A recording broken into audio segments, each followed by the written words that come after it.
Yep. All right, we're gonna get going. We're gonna do a flag salute. I pledge allegiance to the flag of the United States of America and to the republic for which it stands, one nation, under God, indivisible, with liberty and justice for all.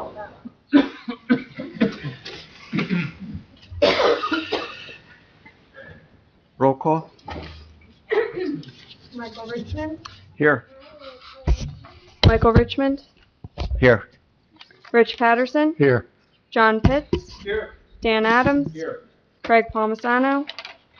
Rich Tolson. Here. Johanna Persky. Herb Pizzagno. Here. Steve Giuseppe. Here. Drew Campbell. Here. Sam Friedman. Here. Patty Rosenberg.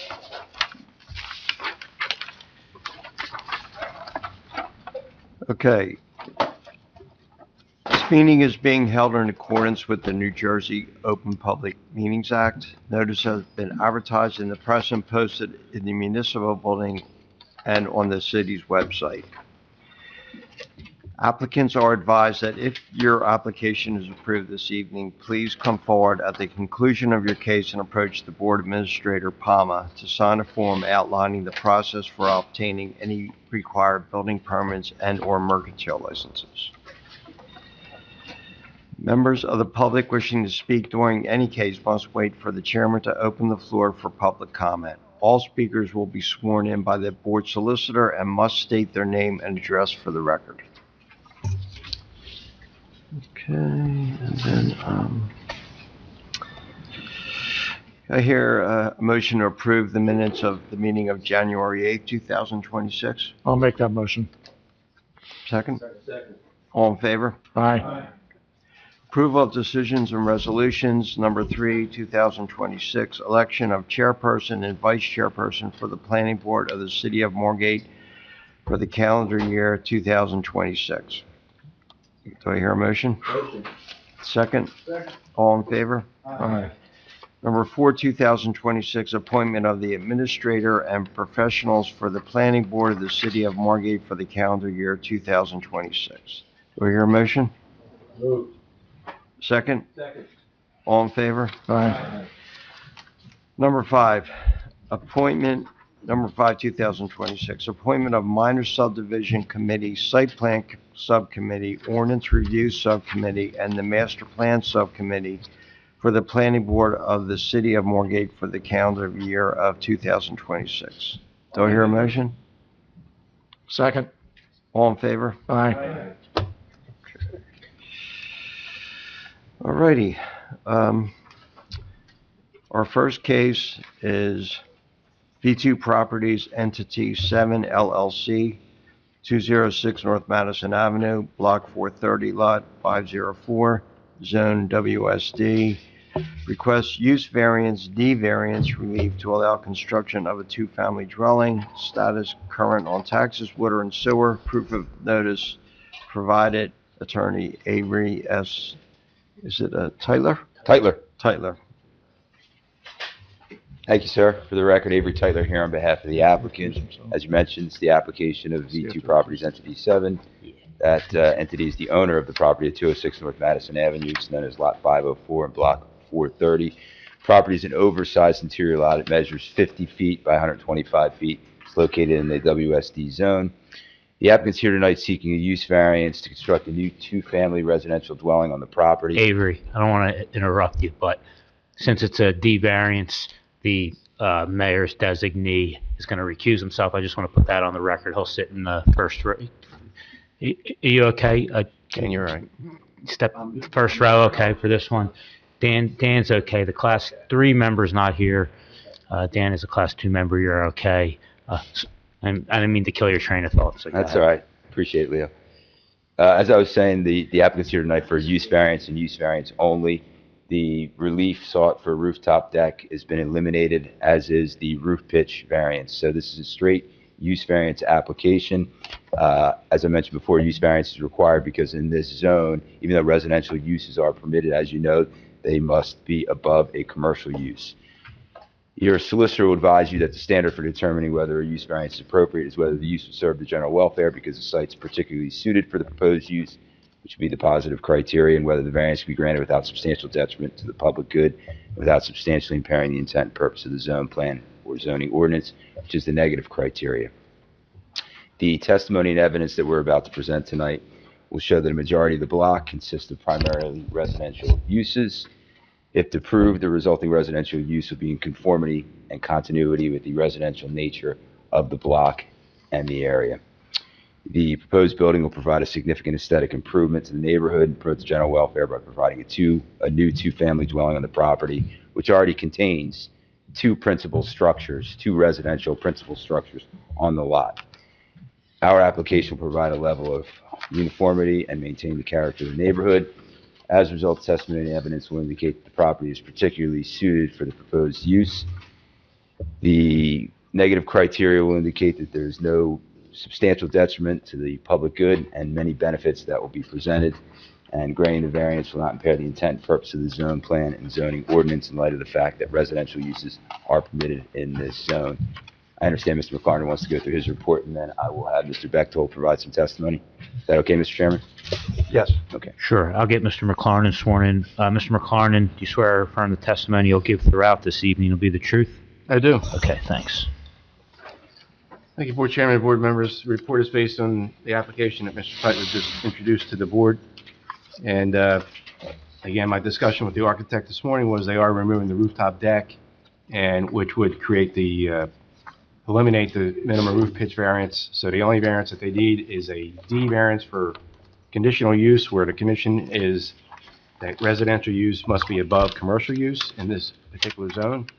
However, the existing site hosts two separate single-family homes, which is permitted, and they were well under the density, so now they're going to build one flood-compliant structure instead of having two separate non-flood-compliant structures on one lot, and they're meeting all the requirements of the zone except for the technicality of not having commercial use below. And again, there is no commercial use at the site today. Just go over a couple items. Is the lot area is 4,400 square feet is the minimum required. This site offers 6,250 square feet. Minimum lot width is 50 feet, and they provide 50 feet. Lot depth is not a requirement. However, I do want to point out that the depth is 125 feet. They meet all the other requirements for front yard setbacks, side yard setbacks, combined side yard setbacks, rear yard setback, building coverage. They're way under what's permitted to be in the zone. Building height, there are 2 stories above parking where they can go 2.5 if they chose to. They're well under the FAR. And again, as I mentioned, that the rooftop deck, and it's considered a rooftop deck because there is no 3rd floor. That deck is above any habitable space. And landscape coverage meets all the requirements. Off-street parking meets all the requirements. Parking space sizes, they're proposing 2 separate pools. They both comply with all the aspects of the city's ordinance. And page 2 are the plans that were reviewed to generate this report. No waivers have been requested. It's simply a use variance for not having commercial below. So that's all I have to say this time. Thank you. Could I have Mr. Bechtold sworn in as project architect and professional planner? Sure. Mr. Bechtold, just give us your name and business address for the record, please. Andrew Bechtold, 599 Shore Road, Summers Point, New Jersey, 08244. And please raise your right hand. Do you swear or affirm the testimony you'll give this evening will be the truth? It is, yes. And you're an architect and planner in the state of New Jersey? Yes, sir. You've appeared before this board numerous times. Yes. Mr. Chairman, will accept his credentials. Yes. Thank you. Thank you. Mr. Bechtold, can you provide the board an overview of the application, please? Yes, we propose to remove the 2 existing non-flood compliant structures and create one single structure that has 2 units in them. The building will be taller to comply with flood, but it will be now condensed onto the lot and match all the setbacks requirements and height requirements, etc. So let's discuss the variance that we need to accomplish this. It's just a straight use variance, is that correct? That is correct. And you heard Mr. McLaren go through the application. You agree with his representations? Absolutely. The other thing that's interesting to note here is if you had a commercial property underneath this, it'd be very difficult to have any kind of parking on site whatsoever because of it's 50 feet wide, but you'd still have to have some kind of car parked in the back of the building some way, somehow, which would compromise the commercial structure. It'd be kind of difficult to have a commercial structure with all the compliant parking that we require. And we've removed the request for a rooftop deck, and therefore that's gone, so that eliminates variance. And then also our roof pitch is going to be compliant. Yes, that's actually what these exhibits are. This is basically the modified drawings which you already have, which have been the elevation sheets and the plan sheets. And we've simply removed the rooftop deck from this and removed the access to the rooftop deck, which is a non-compliant roof that is not compliant. Leo, we probably should mark that in. We can call that, that's your This is the submission. elevation that's exhibit 2, and exhibit 1 was the floor plan, where we simply removed on the roof plan the rooftop deck. Okay, perfect. Thank you. So the only variance that's being sought tonight is a use variance, correct? That is correct. All right, and we've said this, Mr. McLaren said this, residential uses are permitted in the zone, however, it needs to be above a commercial use, is that correct? That is correct. All right, can you provide the board just some color regarding the surrounding block statistics? The entire block is pretty much residential. There's a parking lot directly behind us, that's it's across the street from Steve and Cookie's restaurant. But basically everything around this is elevated multifamily structures of some kind, duplexes, well, a few singles, but mostly duplexes. That was my other question. There's other two-family residential dwellings in this block? Yes, but really no commercial underneath any. So it'd be your testimony, it's predominantly a residential area? Yes, this block is predominantly residential with the exception of the parking lot behind. So based upon the fact that it's predominantly a residential area and the lot actually has 2 residential uses on it, would you agree that the property is particularly suited for what we're proposing here tonight? Absolutely, yes. All right. And you've designed this building in such a fashion that it's below the maximum threshold for many bulk criteria? Yes. Let's go through some of them. Front yard setbacks less than what could be required, or less than what? Greater. It's greater than what is required, yes. Yes. Same thing with the rear yard setback. Correct, yes. Building coverage is less than the maximum. Yes, it is less than maximum. Floor area ratio? Yes. All right. Anything else I'm missing? Combined, and you said side, so yes, all that. And then also, I think there was a total story too. I think it could have another half Correct, we story. could have another half story, but again, with the height that we had, even with where the floor is supposed to be, we really couldn't accommodate any half story, and we didn't think it was prudent. There weren't many other half story structures in the area. Okay. So will the construction of this two-family dwelling preserve the present character of the neighborhood as being residential? We believe so, yes. And you feel from a planning standpoint this would be a benefit to the public good? Yes. All right. We talk about the public good, we're talking about the surrounding property Yes, owners and again, neighbors. it's cohesive with the rest of the neighborhood in the area. That's primarily multifamily homes. All right. So in your professional opinion, the positive criteria is satisfied so that the use variance may be granted? Yes. And let's talk about some of the purposes of municipal land use law that are being advanced, which would qualify as for special reasons. We're preserving the residential character of the neighborhood, which you just mentioned, correct? Yes. The bulk standards are well below the maximum? Yes. All right.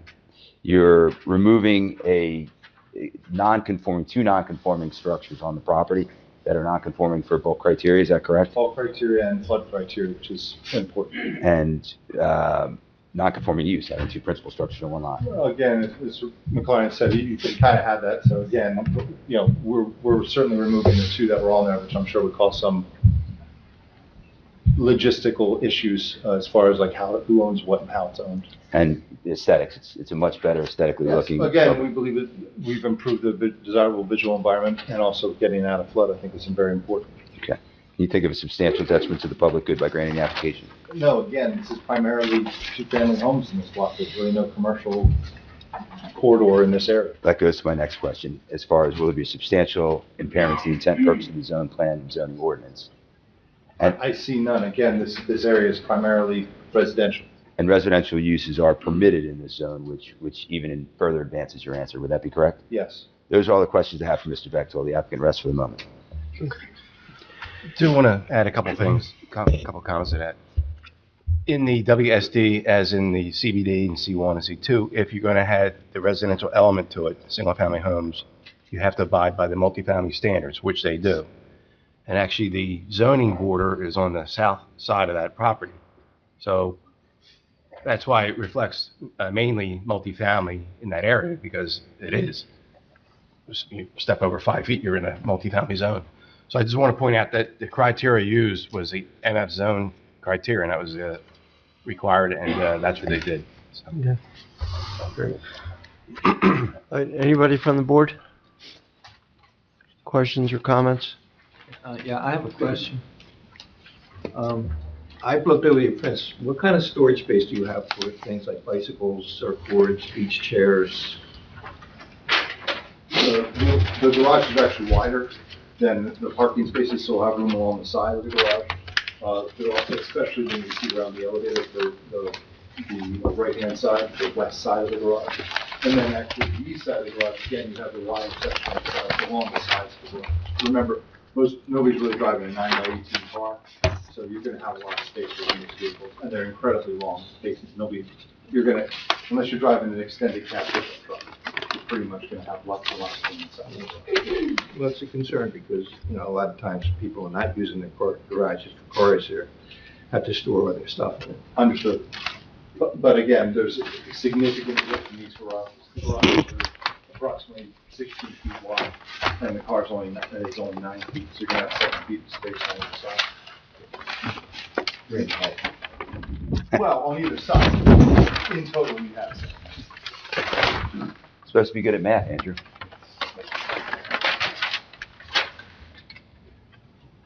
Okay, anyone else from the board? Anyone from the public like to speak? Okay, public portion is closed.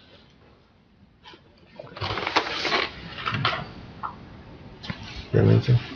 Unless the board has anything and Mr. Titler wants to sum up, we can move this to a vote. I think it's a very straightforward application. I think the testimony and evidence indicates the property is particularly suited for the proposed use. As it is now, the property contains 2 residential uses. What we're trying to do is take 2 non-conforming structures, put it into a conforming structure that's more aesthetically pleasing out of the floodplain, and just do something very nice for the area. So, for those reasons, I think the board has enough testimony and evidence to grant the application. Thank you. All right. This is 7 members will vote on this application because it is a D variance. That's the only variance that's required. It requires 5 out of 7, a super majority to pass. Use variance standard is you have to set forth positive reasons, which the applicant went through, as far as the purposes of zoning that are advanced. And then there's an element of site suitability. Is this property particularly well suited for the proposed 2-family use? And then the negative criteria, as with every other application, is there substantial detriment to the public good or substantial detriment to the zone plan or zoning ordinance? So, unless there's any other questions, it's just for use variance approval, and we'll need a motion, a second, and a roll call vote. Second. Okay. Michael Richmond, Yeah, I really think it's much better for the neighborhood to make this a residential, commercial. Like you said, I don't know where people would park. I'm actually kind of surprised and shocked that this area was in that zone. I'm sure we're going to have a master plan review in a year or so, and I think that's one of the first things we'll change. So I definitely think it's good for the neighborhood and the city, and I'm going to approve it. Rich Patterson, I also approve. It's what they're doing is the most suitable thing for the area. So I approve. Dan Adams, Yeah, I'm going to echo their comments. In looking at what is in the area already and what you're building, it really fits the area and really goes with it. And you're taking 2 non-conforming and flood-prone home, or I should say flood-prone homes, and making this elevated and making it a much safer and better structure. For that matter, I will approve. Thank you. Rich Tolson, For all the wrong word. Counselor, help me out, I'm hanging. Aforementioned. Aforementioned, thank you. Statements that have made, I go along with this, but in addition, I want to add that there were 2 variances that may have been requested of the original plan that have been adjusted, and for that, I vote in favor. That was easy. Johanna Persky, I agree with the other comments. I was also surprised that this would actually need, that this was a mixed use. And I think this is a much better fit for the Herb Pizzagna, I'll agree with the other members. Nice enhancement to the neighborhood. Drew Campbell. With everybody else, win-win. For the city, for the neighborhood, and for the flood insurance companies. So I approve. Thank you very much. Motion Thank you. carries, Thanks for your 7 time. in favor and 0 opposed. Okay, our next case is Charles and Irina Ehrlich, 106 North Argyle Avenue, Block 302.01, Lot 17, Zone S25. Request C variance relief for front yard setback to extend the front porch and add a porch roof. Status current on taxes, water and sewer proof of notice provided. The attorneys Christopher Balanson.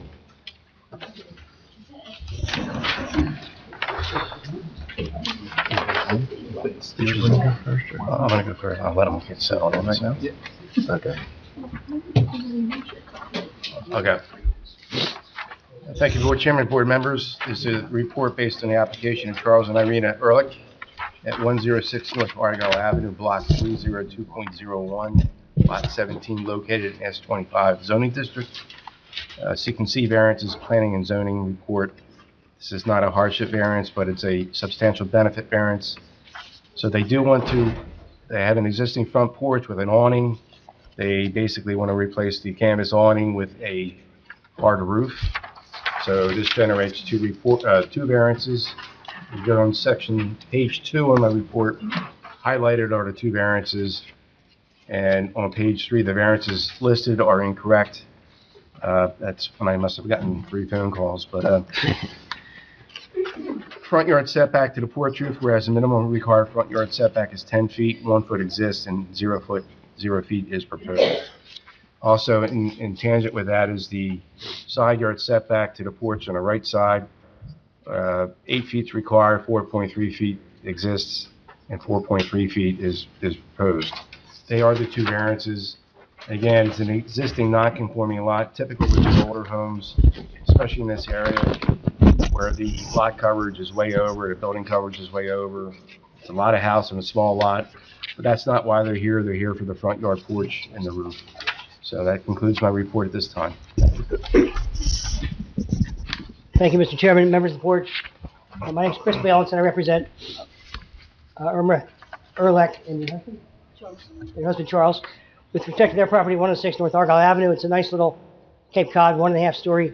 What the Ehrlichs would like to do simply is to bring their porch more toward the side of the house by about 2 feet, but leaving I think a couple feet. So it'll be a setback of 4.3 still, and install a roof, bringing that down as well. The issue that Roger brings up is with respect to the roof coming to the property line and the drainage. All I can say is there's about a 3-foot bed there that extends across the front of the house before you get to the sidewalk, where that can drain to, and that condition replicates itself on each side of this house. So it's consistent with the houses on both sides. So the variances, as Roger pointed out, is for the side yard setback for the porch and the roof, and the front yard setback for the porch and the roof. John Barnhart did the plan and can testify with respect to the variances. All right, Mr. Barnhart, just your name and business address, please. John Barnhart, 400 North Dover Avenue, Atlantic City. Okay, and please raise your right hand. You swear affirm the testimony you'll give this evening will be the truth? I do. Engineer and planner in the state of New Jersey That's correct. will accept his credentials? Yes. Thank you. John, you prepared the plan that's been submitted to the board for their consideration, Yes, we did. and spoke with the Ehrlichs and understand what they wanted to do and what you've accomplished with that plan and what's proposed. Yeah, that's Would you correct. tell the board what's going on? Sure. So obviously, as Chris has described already, it's a pretty simple application that we think fits in very well with the neighborhood and most specifically the properties on either side of this house. So the Ehrlichs own this property. It is a conforming lot for the district. They have it's a 1.5 story, very modest size house with regard to its appearance from the street. And they have an existing porch along the front that's 1 foot from the front property line as it exists today.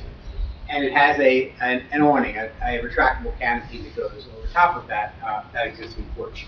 Over the years, they've struggled to maintain the canopy, the awning. It's just become something that they would like to make the property more aesthetically pleasing with a hard roof structure and also have it be more realistically used as compared to a retractable awning. So, and if you look at the layout of their lot and their existing building, this front porch really is their only outdoor living space that's meaningful in any way. So, what they're proposing to do is to reconstruct the porch. They are proposing to expand the porch slightly. I'll say to the north. It would still have a 4.3 foot setback, which is 2 feet clear of the existing sidewall of the home. The home is at 2.3 feet.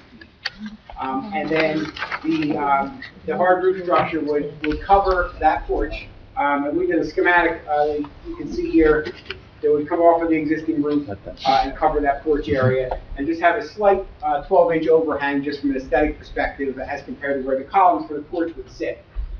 So the porch itself in its position will match the 1 foot that exists today.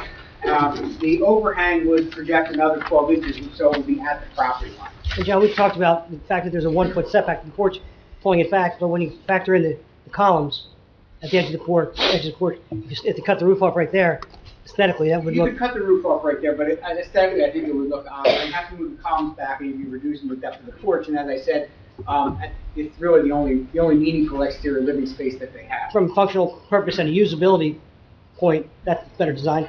Correct. So this is a case of, obviously if this was brand new construction, we would not even be considering an application like this. We would be meeting minimum setbacks, but if you look at the setbacks on either side of this property and how those properties are developed, and really if you go down the block, this is a block that has a lot of very small front yard setbacks. Property to the north, if you visit the site, a 2.5-story structure. You can see here in our survey that we picked up the stairs and the porch of that structure, which is nearly in line with our porch now. Maybe it's another 6 inches back further. And what the survey doesn't show, if you were to visit this house, is that when you get beyond this porch, there's actually 2 stories of hard building within that same plane. On the line, on the same line. That's correct. When you go to what I'm going to call to the south, or glance south, you see that the line of that building next to us is nearly identical. However, what you're not seeing is that there's actually a porch off of that house with almost the identical roof that we are proposing over that porch. So if you did visit the site, you were standing in front of our house, and you look to your left, that shed roof that is on that porch is very similar, and frankly, what gave our client the idea to be able to do it. I think it'll create a really nice aesthetic appeal, and it really has no negative impact to this neighborhood. The thing that makes this work at this location is the right-of-way that's available between the edge of sidewalk and the house.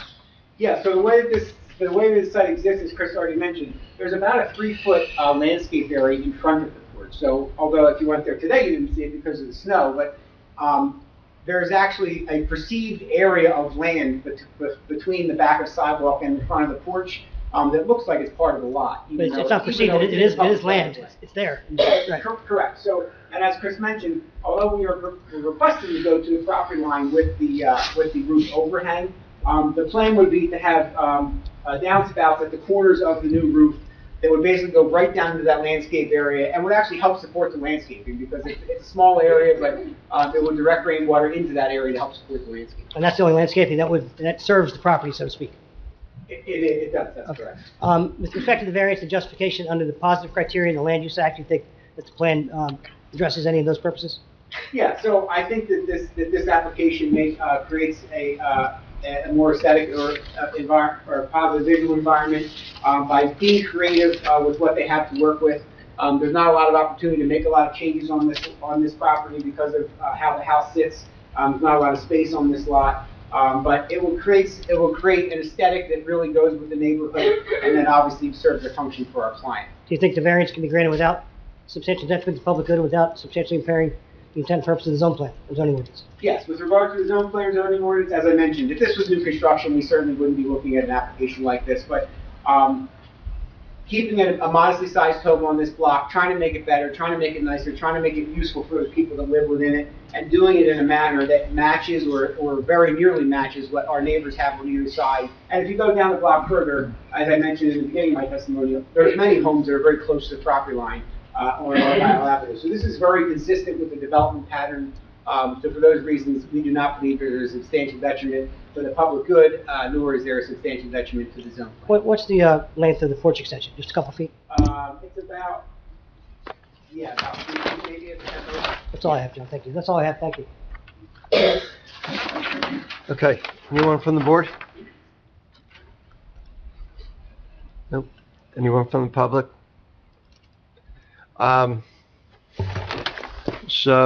Okay, the awning, that's existing. Track. Right, so what's the issue with that awning? What? What's the issue with that? Wind and, it's not wind and sun. The wind, it's not very sturdy, and the sun protection is marginal. Functionally, it doesn't serve its purpose.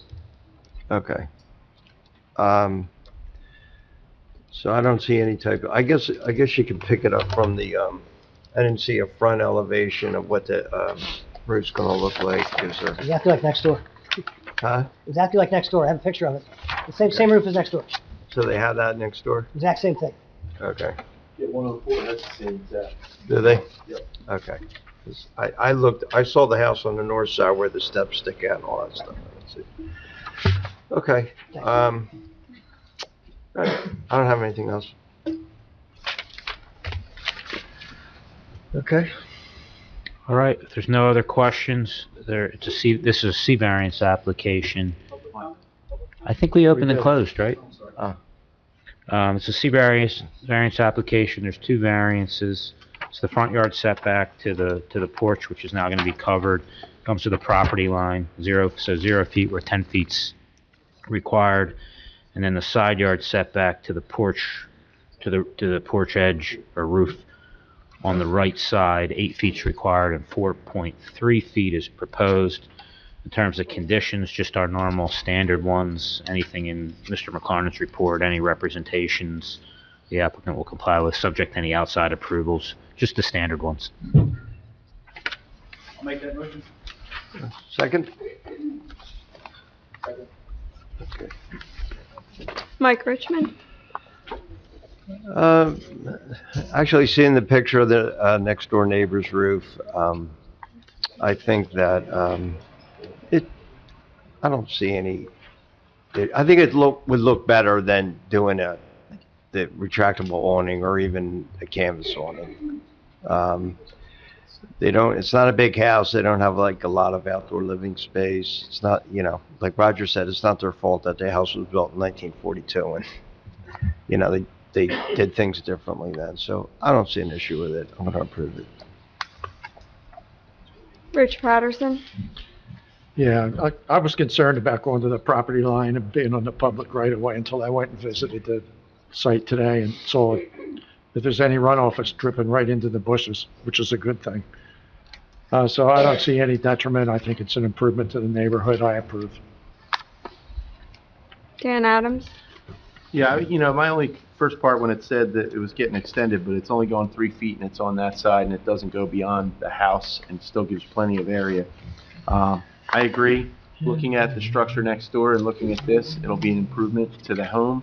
It'll make the neighborhood look more aesthetically pleasing. And for that matter, I find no objection to it. I vote yes. Rich Tolson. I vote in favor. Johanna Persky.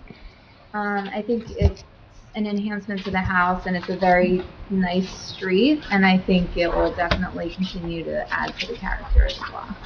I approve. Herb Pizzagno. I agree with the other members. Make your outdoor space more permanent, be a nice addition. Drew Campbell. I agree with the fellow board members. Steve Giesecke. Yeah, I agree also. I believe it's an improvement to the neighborhood, and I like the idea that you're going to overhang it. It is aesthetically pleasing, so I approve. John Pitts. In my opinion, granting the variance negatively impacts light, air, and open space in an area where it's already sorely lacking. I think the variance benefits only the homeowner, and I vote no. Motion carries with 8 in favor and 1 opposed. Thank you very much. All right. You're welcome. Our next case is Samuel and Jamie Adler, 3 North Franklin Avenue, Block 207.01, Lot 4, Zone S25, requesting a C variance relief for side yard setbacks and building coverage to allow construction of a new single-family home. Current on taxes, water, and sewer, proof of notice provided. The attorneys, Christopher Balanson. Thank you, Board Chairman, board members. The report is based on the application of Samuel and Jamie Adler, 3 North Franklin Avenue, Block 207.01, Lot 4, located in S25 zoning district. Seeking C variances, planning and zoning report. Minimum first floor elevation is 13 feet, or if they put parking below, they're now 30 feet above 9 feet. Team complete. Substantial benefit variance. Background is as follows. The applicant is seeking relief to construct a new flood-compliant single-family structure within the S25 single-family zoning district. The lot width is 35 feet wide, whereas 40 feet is required minimum, so that's an existing non-conforming condition. Combined side yard setbacks are not being met, therefore a variance is required for that as well. Also, the building coverage exceeds what is permitted, even though smaller lots already get a higher percentage allowance. A survey is required. That survey has been submitted and approved. Page 2 of the report is the zoning chart. Minimum lot area for S25 is 2,500 square feet. They're just shy at 2,362.5 feet. Minimum lot width is 40 feet. They're at 35 feet. Lot depth is not required, but they do provide 67.5 feet, which is typical of that area. Also, the 35-foot lot width is typical of this whole area as well. So again, there's 3 variances identified in the report. One is the combined side yard setbacks. They need 12.95 feet. They're 11 feet. Building coverage required is a maximum of 40%, which is 945 square feet. They're asking for 45%, which is 1,062.69 square feet. And the third one is the fireplace projection in the setback. Fireplace projections are not allowed in the side yard setback unless it's a minimum of 7 feet, and they only have 6 feet, so that's a variance as well. It's gone. Fireplace. It's flush. 6 feet all the way down. But the fireplace is not projected out? It's gone. Okay. Off the plan. That's good. So that's pretty much it. Board members, thank you. Chris Balanson, for the Adlers who are here. The property is 3 North Franklin Avenue. It's block 207.01, lot 4, 35-foot lot, in a zone that requires 40 feet of frontage. It's in the S25 zone. And the Adlers bought this house, which you see has since been demolished because it was mold-ridden and dilapidated, and the systems were non-compliant, and it was non-flood compliant, and there was an Airbnb routinely, and when these guys looked at it, they bought it, but they took it down right away for fear that somebody get hurt. It was just a crappy little house, that's what it was. So that came down, and now they're proposed to build a brand-new 2-story home, 2 stories over parking, 2.5 are permitted but not over parking. They're going to stay at 2 stories, about 2,000 square feet total. The variances that are being requested, and the plan is modified slightly, you'll see that instead of 6 and 5 on the left-hand side, it's going to be 6 all the way down. 5 on the right on the parking lot side. So it's 11 feet where 12.95 is required, so it's about 1.9 feet total side yard. Both side yards meet the minimum side yard requirement. In fact, the left side yard exceeds it at 6. By compressing the house to try and do as best you can with the side yard, the footprint expands, and that's where the additional coverage comes in. We don't think that's exorbitant. We think in exchange for the 2-story design, that additional 5% of coverage is helpful to have a house that is small but up to today's standards in terms of having livable space and circulation, things of that nature. As Roger said, it really only takes you from about 980 square feet to a little over 1,000 square feet per floor. But as Scott will tell you, the architect, it is the designer, it makes a difference in the house. Scott Nearing is the designer and draftsperson for the project out of Jack's office. Sorry, Holiday Architects. Holiday Architects. This gentleman, what's your name? Jason Pack. Jason is a licensed architect. These guys work together. Scott's been there for 30-plus years. He's a partner in the firm and drafted the plan and designed the project. Scott, introduce yourself and do give the board the benefit of your background experience. Sure. My name's Scott Nearing. Scott. I run the Brigantine We're just going to get you sworn in real quick. It's Scott Nearing. And how do you spell that? Nehring. You want to have just Jason? Is it Jason? Sworn as well, just for the record. Yeah, sure. Jason. Patchel, P-A-T-C-H-E-L. P-A-T-C-H-E-L, and you're with Holiday Architects in Ocean City? No, Holiday Architects. How about that? Yeah. Where's Holiday Architects? Just, what's your business address? So Brigantine, we have two offices, one in Medford, New Jersey. That's 30 Jackson Road in Medford. Okay. And we have an office in Brigantine, which is 3212 Atlantic Brigantine Boulevard. Okay, and if the two of you can each raise your right hand, each swear affirm the testimony you'll give this evening will be the truth? Yes. And Mr. Paschal, you're a licensed architect, and Mr. Naring, you're more of a draftsperson. Is that, am I saying that correct? I'm a partner in the firm. Yeah. I have 35 years experience. Okay. I testified in front of Brigantine probably half a dozen times in the past year, and many other boards in the South Jersey area. And you were responsible for designing this house for the others? That's correct. Under the control, under the auspices of the architect in the firm? Gotcha. Accepts his qualifications simply as a designer or as a draftsperson, not as an architect, not as a licensed architect, planner, or engineer. Right, but you're, This gentleman is here for backup architectural licensure if we need it. right. But Scott really knows, Okay. Scott knows the plan. Right, Gotcha. okay, so you're a licensed architect. Correct, I'm a licensed Right, architect in great. good Yeah, I standing. in New accept. Yeah, absolutely. Thanks. Scott, you heard my introduction. Tell me, start with when the others came to you, told you what they had, told you about the lot, and what you ended up designing and the variances that were asked with you. Sure. So actually, when the Adlers came to me, they already had a house designed on the lot that was much larger. So we've since shrank the house. Working with their lawyers, the house got downsized. Yeah, we downsized it considerably from the original plan that they had designed. We took over the plan and thought we came up with a very good design that fit the neighborhood, didn't overbuild on the lot.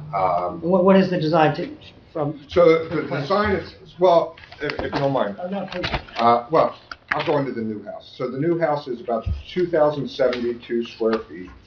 It's flood compliant. It's going to be built above a garage, 2 stories above the garage.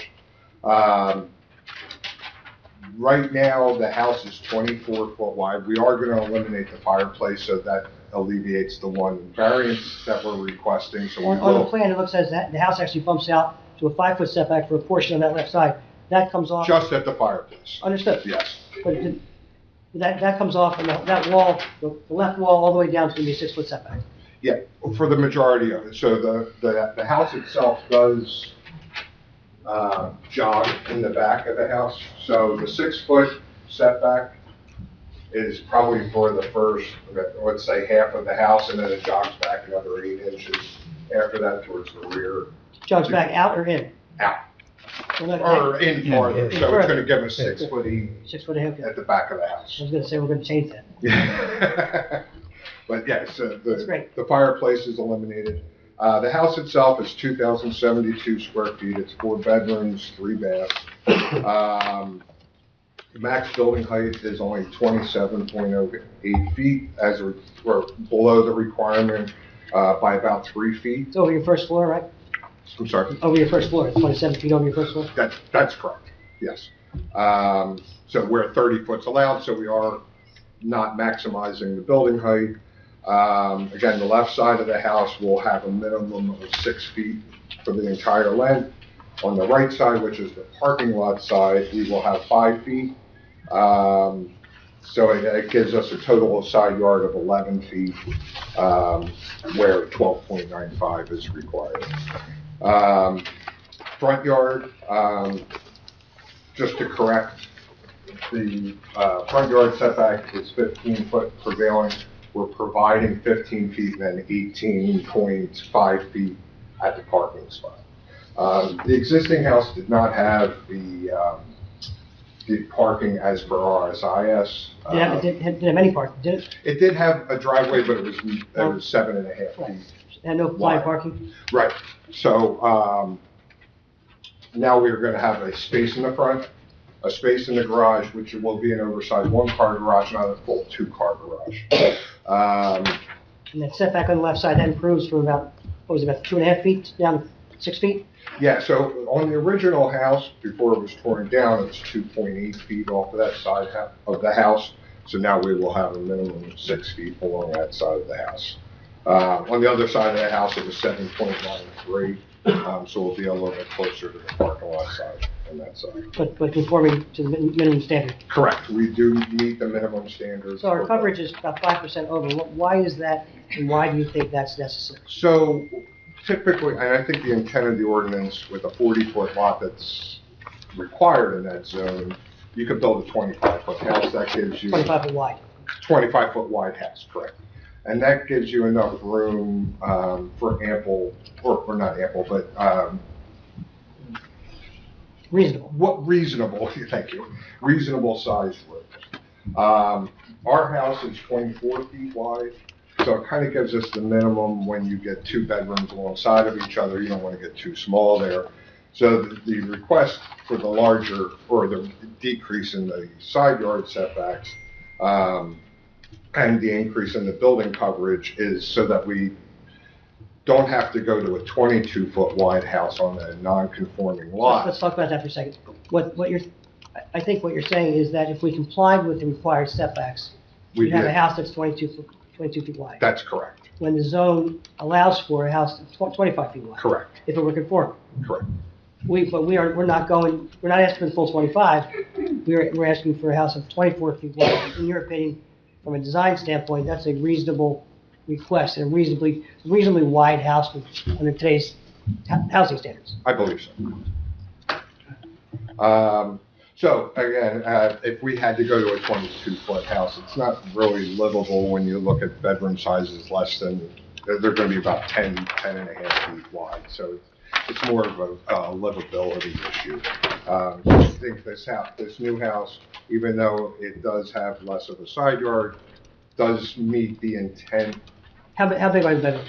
The bedrooms are 11 feet wide, including the master bedroom, so it's 11 feet wide, which is pretty minimum for if you provide a king bed in there.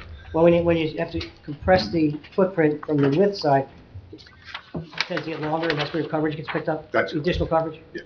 Yes. So that still only gives you bedrooms of 11 by 10, 11 by 12? Yeah, they're on the smaller side. You know, the house will be flood compliant, which the old house was not. I think overall, it's a good design. It's a reasonable design where we're not trying to overbuild on the lot. It's a better appearing structure than what was there, especially when you're coming into town, and now you have the open parking lot. This is the first house you're going to see. That's correct.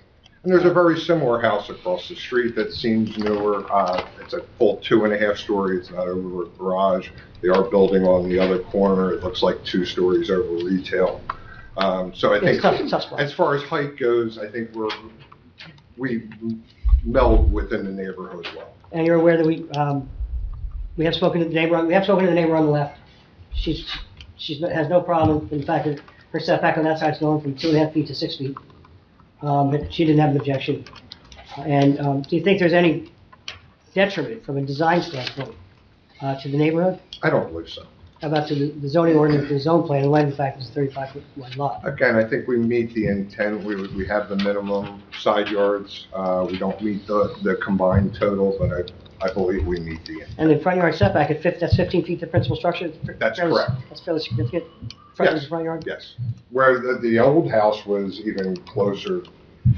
So the original house was, off the front yard was only 14 feet.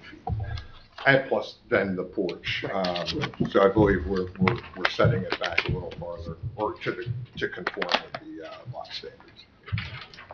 That's all I have, members of the board. That sums up the project. If anybody has any questions, the Adlers are here, Scott's here, Jason's here. So what is the total overage on the coverage? 5%. Huh? 5%. 4.98 if you want to be exact.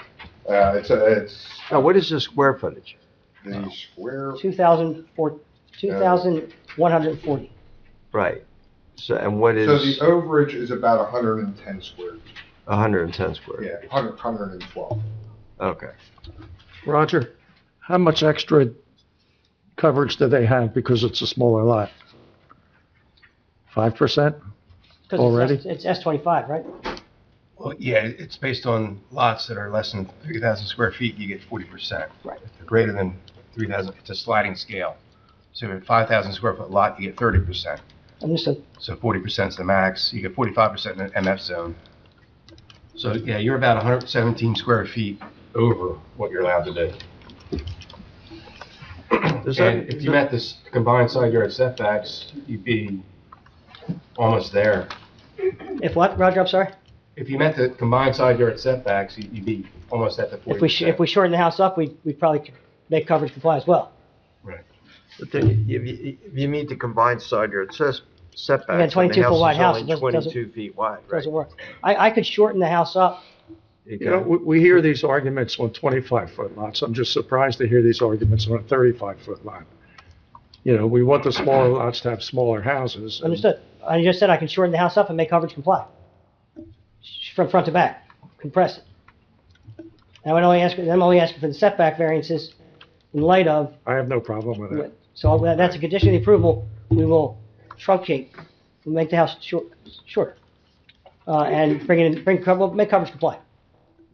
Yeah, I mean, what's the problem with the setback on the parking lot side? I mean, who cares? So I don't have any problems with that. Both setbacks conform to the minimum. I just had But the the 22-foot coverage wide, is 22-foot wide house is problematic. It's a problem. We'll make coverage comply. We'll tweak the house to make coverage comply. Right?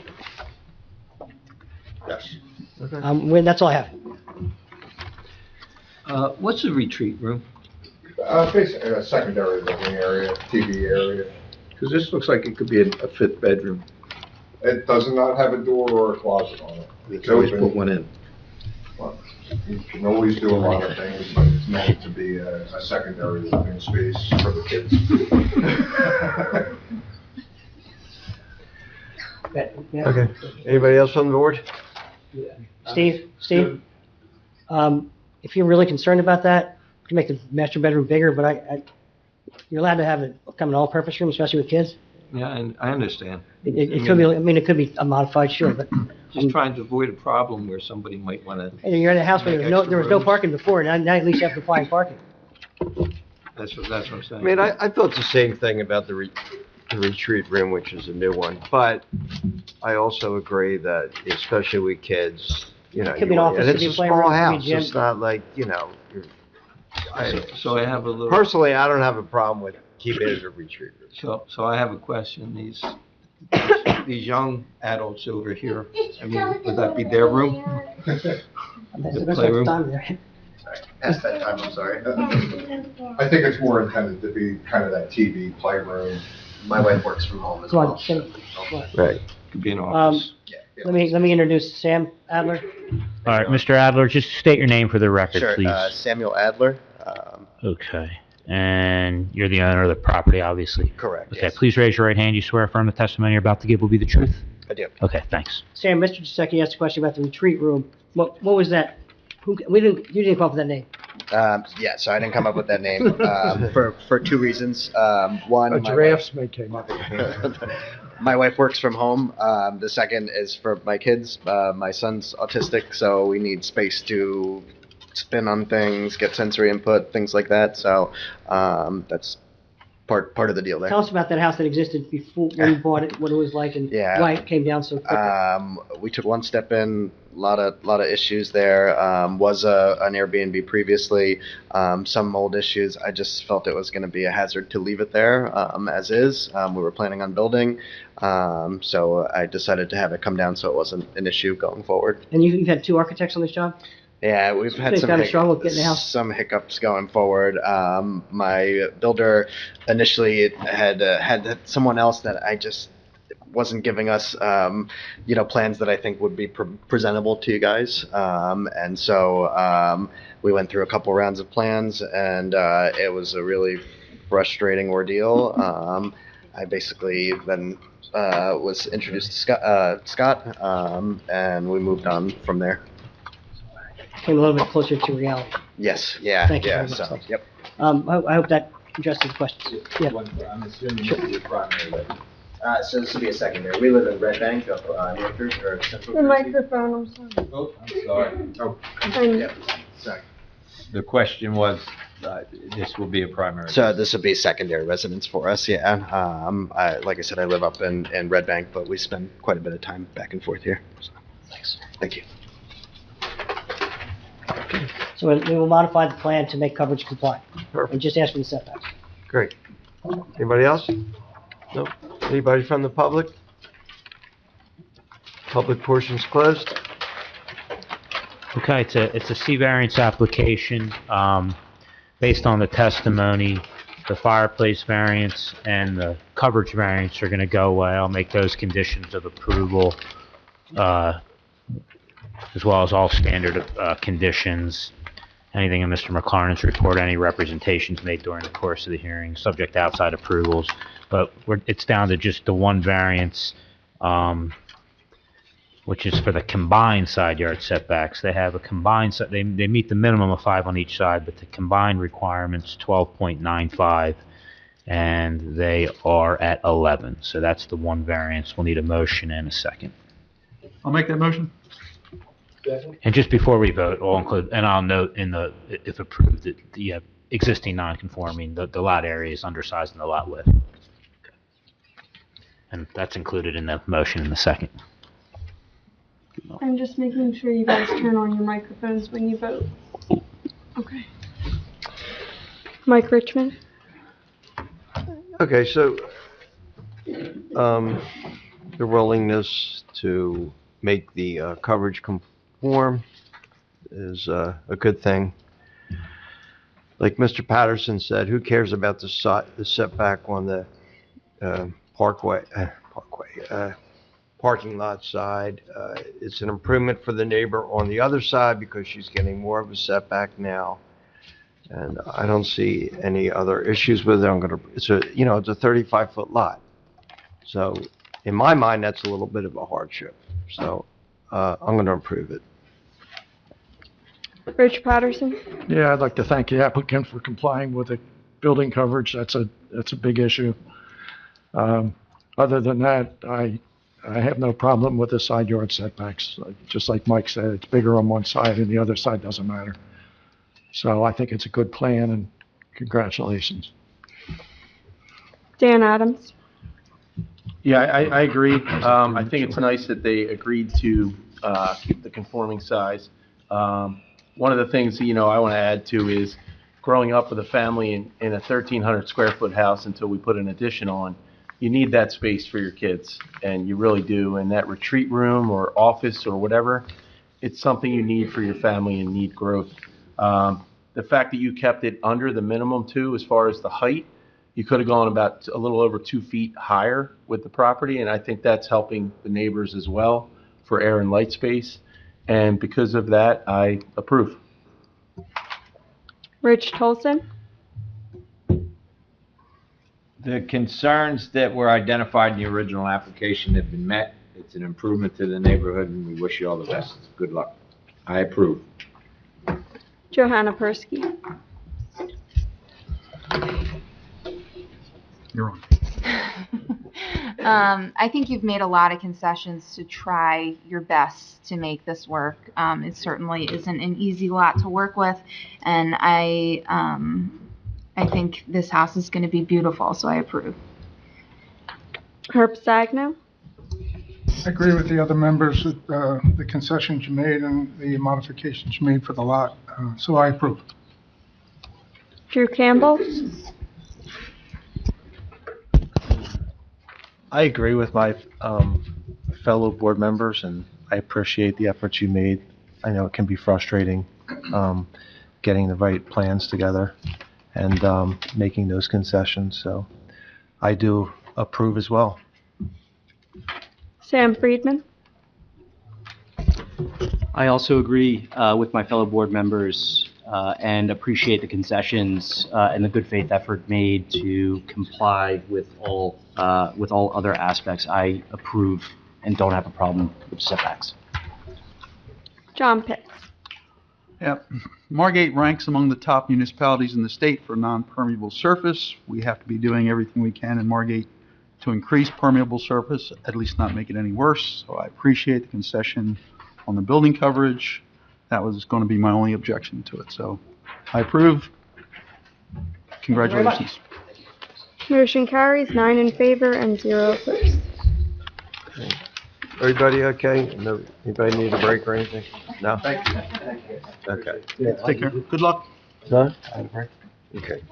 We're gonna take a really short break, like a 5-minute break. Okay, we're gonna get started again. Herb?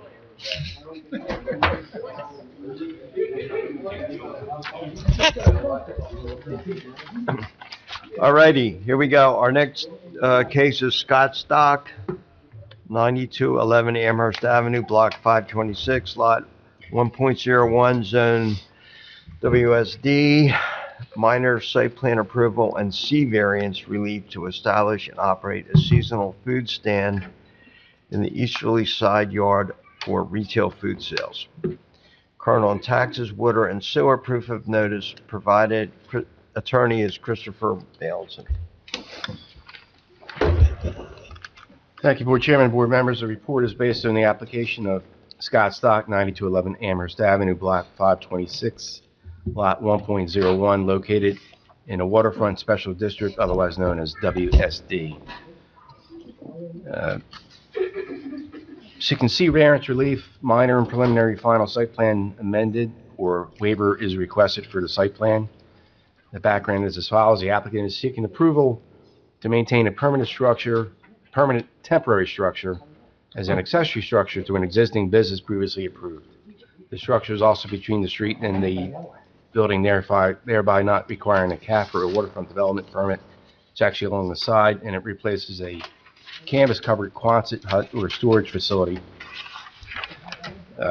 The building, similar to a permitted exterior walk-in box, is power connected or may have power connected to operate as a hot dog hut to provide for people returning from fishing trips or people passing by, mainly by foot. There are not any additional seating or tables proposed, as they are utilizing existing amenities on the site. The operations are similar to permitted 6-month permit. The structure would not require building permits as per UCC requirements, as each independent structure are considerably less than 200 square feet. They do, however, have to comply with zoning, or that's why they're here seeking some relief. The applicant is also seeking a waiver from all the requirements for a minor site plan as per the attached checklist. The checklist is attached to the application. I would agree that a site plan waiver could be granted without detriment to this application, as the building itself is not changing, parking's not changing, lighting's not changing. It's just an accessory structure to replace an accessory structure that's already there. The zoning chart is on page 2. The use, permitted or required uses are mixed use or commercial. Existing is commercial, proposed is commercial, that's not changing. All the other items are the same. We get to the accessory structure where the height, maximum height is 8 feet or 1 story from grade. They are 12 feet, but they are less than 1 story, so that complies. Location, they're not permitted in the front yard. That is not the case here. They're actually in the side yard. Setback, the rear is minimum of 5 feet. They exceed that, so that's not a variance. And the only variance that they need is a side yard setback variance where 4 foot's required. 0.25 feet is proposed, and that's a variance.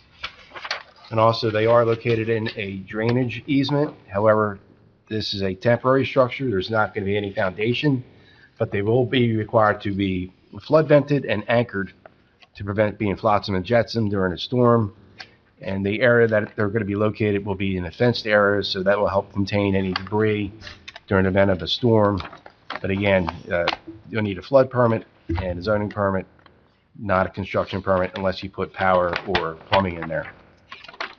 Plans reviewed are a variance plan, block 526, lot 1.01, Arthur Ponzio and Company, and I believe Mr. Barnhart's going to provide some testimony and confirm some of the questions and comments I have in my report in regard to the drainage easement.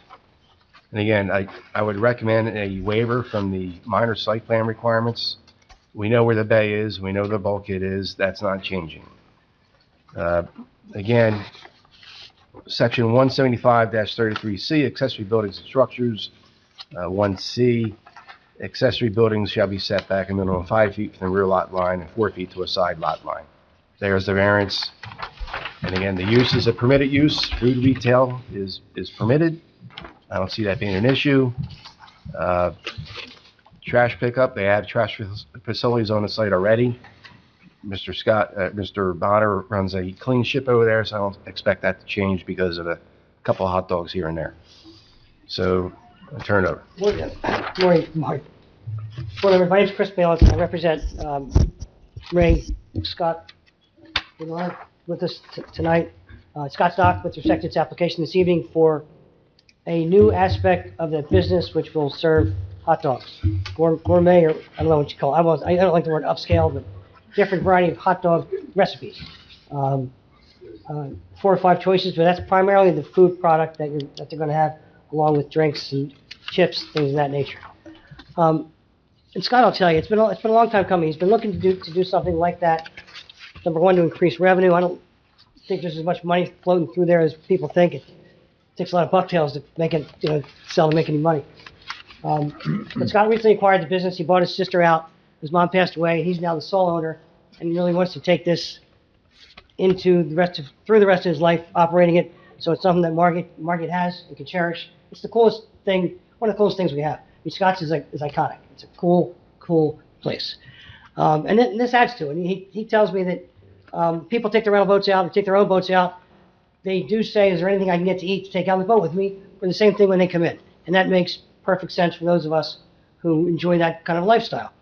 There's nowhere really, except Steve's place when he's open during the day, where you can get something quick at a stand, take it with you, take it on the promenade, take it on the boat, take it to the beach, wherever you may want, without having to go to Wawa, or up to Ventnor Avenue. So this kind of fills a cool little niche that I think is going to be done very well. He has partnered with Hillary Boer, who is a 20-year Philadelphia restaurateur, recently retired. He saw this as an opportunity to kind of keep her feet in the business and try something new, and she's really, really excited about it. And just as an idea person, she keeps ideas going and going. We've constrained it to a hot dog type menu, seasonal, and John can talk about the plan. I don't want to keep talking about it. All right, Mr. Barnhart, just your name and business address again for the record. Sure. John Barnhart, 400 North Dover Avenue, Atlantic City, licensed professional engineer, licensed professional planner, certified municipal engineer. Okay, please raise your right hand. You swear affirm the testimony you give this evening to be the truth? I do. Okay. John, you started a project with me. Basically, you can tell us what's going on and what relief is required. And just for the record, Mr. Chairman, Mr. Barnhart as an engineer and planner, his credentials are accepted. Yes. Thank you. All yours. Okay, so the plan I have before you is the plan that was submitted with the application. There's no changes to that. Upper right corner of the plan is a survey of the property. You can see in the upper right corner, if you're standing on Amherst Avenue facing Scott Stock, the area to the right. There's kind of like a fabric Quonset hut there now that actually doesn't even show on that survey. And then there's a shed behind that. And then there's the garage behind that, all in that side yard. The proposal is to eliminate the Quonset hut, eliminate the existing shed, and then to install a food concession and another small shed behind the food concession that you can see in the blow-up site plan that is in the lower left portion of our plan. Let me stop you for 1 second. If Yep. you guys look at Roger's report, there's pictures in there that show the Kwanzaa hut we're talking about. It's that large structure, long structure up against the fence. That's going away. I'm sorry. So the idea is that the food concession will sit perpendicular perpendicular to the building or parallel to Amherst Avenue. You would come in to the right side of the building. If you're familiar with the site, that's also the path that folks take to get to the dock in the back. You'll be able to order in front of that structure. I wish I could. John, I have it up here too. Oh, okay. It's easier for you. So you'd be able to, could you scroll that over to the site plan piece? Lower left there? Mhm. There we go. So you see the food concession structure is 25 feet back from the front property line. You'll be able to walk in the gate that's just to the right of the existing Scott Stock building. You see the order and pickup area, and that will be an open window in the front where you order and pick up your hot dogs. The area behind it, that shed and that little fenced-in area, is really just kind of back of house for operating the hot dog stand, for other dry goods and things. And then it's just fenced off so folks can't get to the access points of the shed or the food concession. In this area here? That's correct. It's positioned in a fashion that doesn't interrupt the passage of people trying to get to the marina and to the boats in the back, which is why we're staying. That's where it's used now? Correct, which is why we're staying clear of that walkway. And then folks that are not going to leave the site and would like to sit and enjoy the water and actually have their meal at the facility, we are proposing 3 picnic tables toward the water adjacent to the boardwalk. And next to those picnic tables, we will have trash receptacles so that folks can sit there, enjoy the bayfront, and then leave when they're complete. John, in the summertime, there's actually some tables and chairs out here already for people who are waiting for rental boats and waiting for their boats. That's correct. Yeah, that area is already used for seating. So this is an interesting thing because, as Chris said, Scott Stock is it's an iconic little space. It's not giant, but it's the last one left in Margate. And honestly, I do a lot of work on the Barrier Island. It's one of the last ones left on this island. They're going away as quickly as they. It's a shame. All the way into Brigantine. I mean, every one of them is turning into residential at this point, and we have somebody who's trying to find a way to generate a little bit more revenue, to stay relevant, to stay here and be a real anchor to Amherst Avenue in an area that for many years, as we know, has been known as an area for fishermen. And this is the only place fishermen can go now. So this is a neat little plan that has very little impact on anybody. It's really a cleanup of that side yard, which is right now being used for storage. And variance being that Yep. 0.25 against that property line. And the only variance is the side yard setback to the accessory structure where 4 feet is required, and we're proposing 0.25 feet. But if you visit the site, what you'll see is that there's a fence along that property line, and there's also a large thick hedgerow along that property line. So the visual impact of it being only 0.25 feet off the property line is, we think, is irrelevant, and it's positioned in a location that has no negative impact on the neighboring property or any of the other surrounding properties. Under the master plan and Margate's ordinance, do you think that's a complementary addition to Scott Stock, being aware of it the way you are? Oh, I absolutely do. I mean, this is your waterfront special district. You're trying to promote the use and enjoyment of the waterfront. This is a way in which to do that. Scott Stock is just providing another. While it's dining, it's creating a situation for folks to be able to come here, grab a hot dog, and then go enjoy the waterfront while they eat it, which is what you want along your waterfront in appropriate areas. And with as long as this property has been here, I think everybody would argue that this is a very appropriate accessory use to this site. And what about any impacts to the public good? Any impact to the zone plan and zoning ordinance? No, this does not generate additional parking demand. Obviously, we all know that the parking considerations along Amherst Avenue. This is somebody that's already coming to Amherst Avenue. Maybe they were fishing that day. Maybe they're just going to pull up on their boat. They happen to know that it's here, and they're going to pull up to one of Scott Stock's slips and walk up and grab a hot dog and then leave on their boat. it's gonna be a neighborhood type of thing. This is obviously not gonna be a giant draw of people that are coming here by vehicle, to pick up a hot dog. That's not what this is. But hopefully it'll be very successful, and we think it's very, very much appropriate. Thank you very much. Scott, Ray.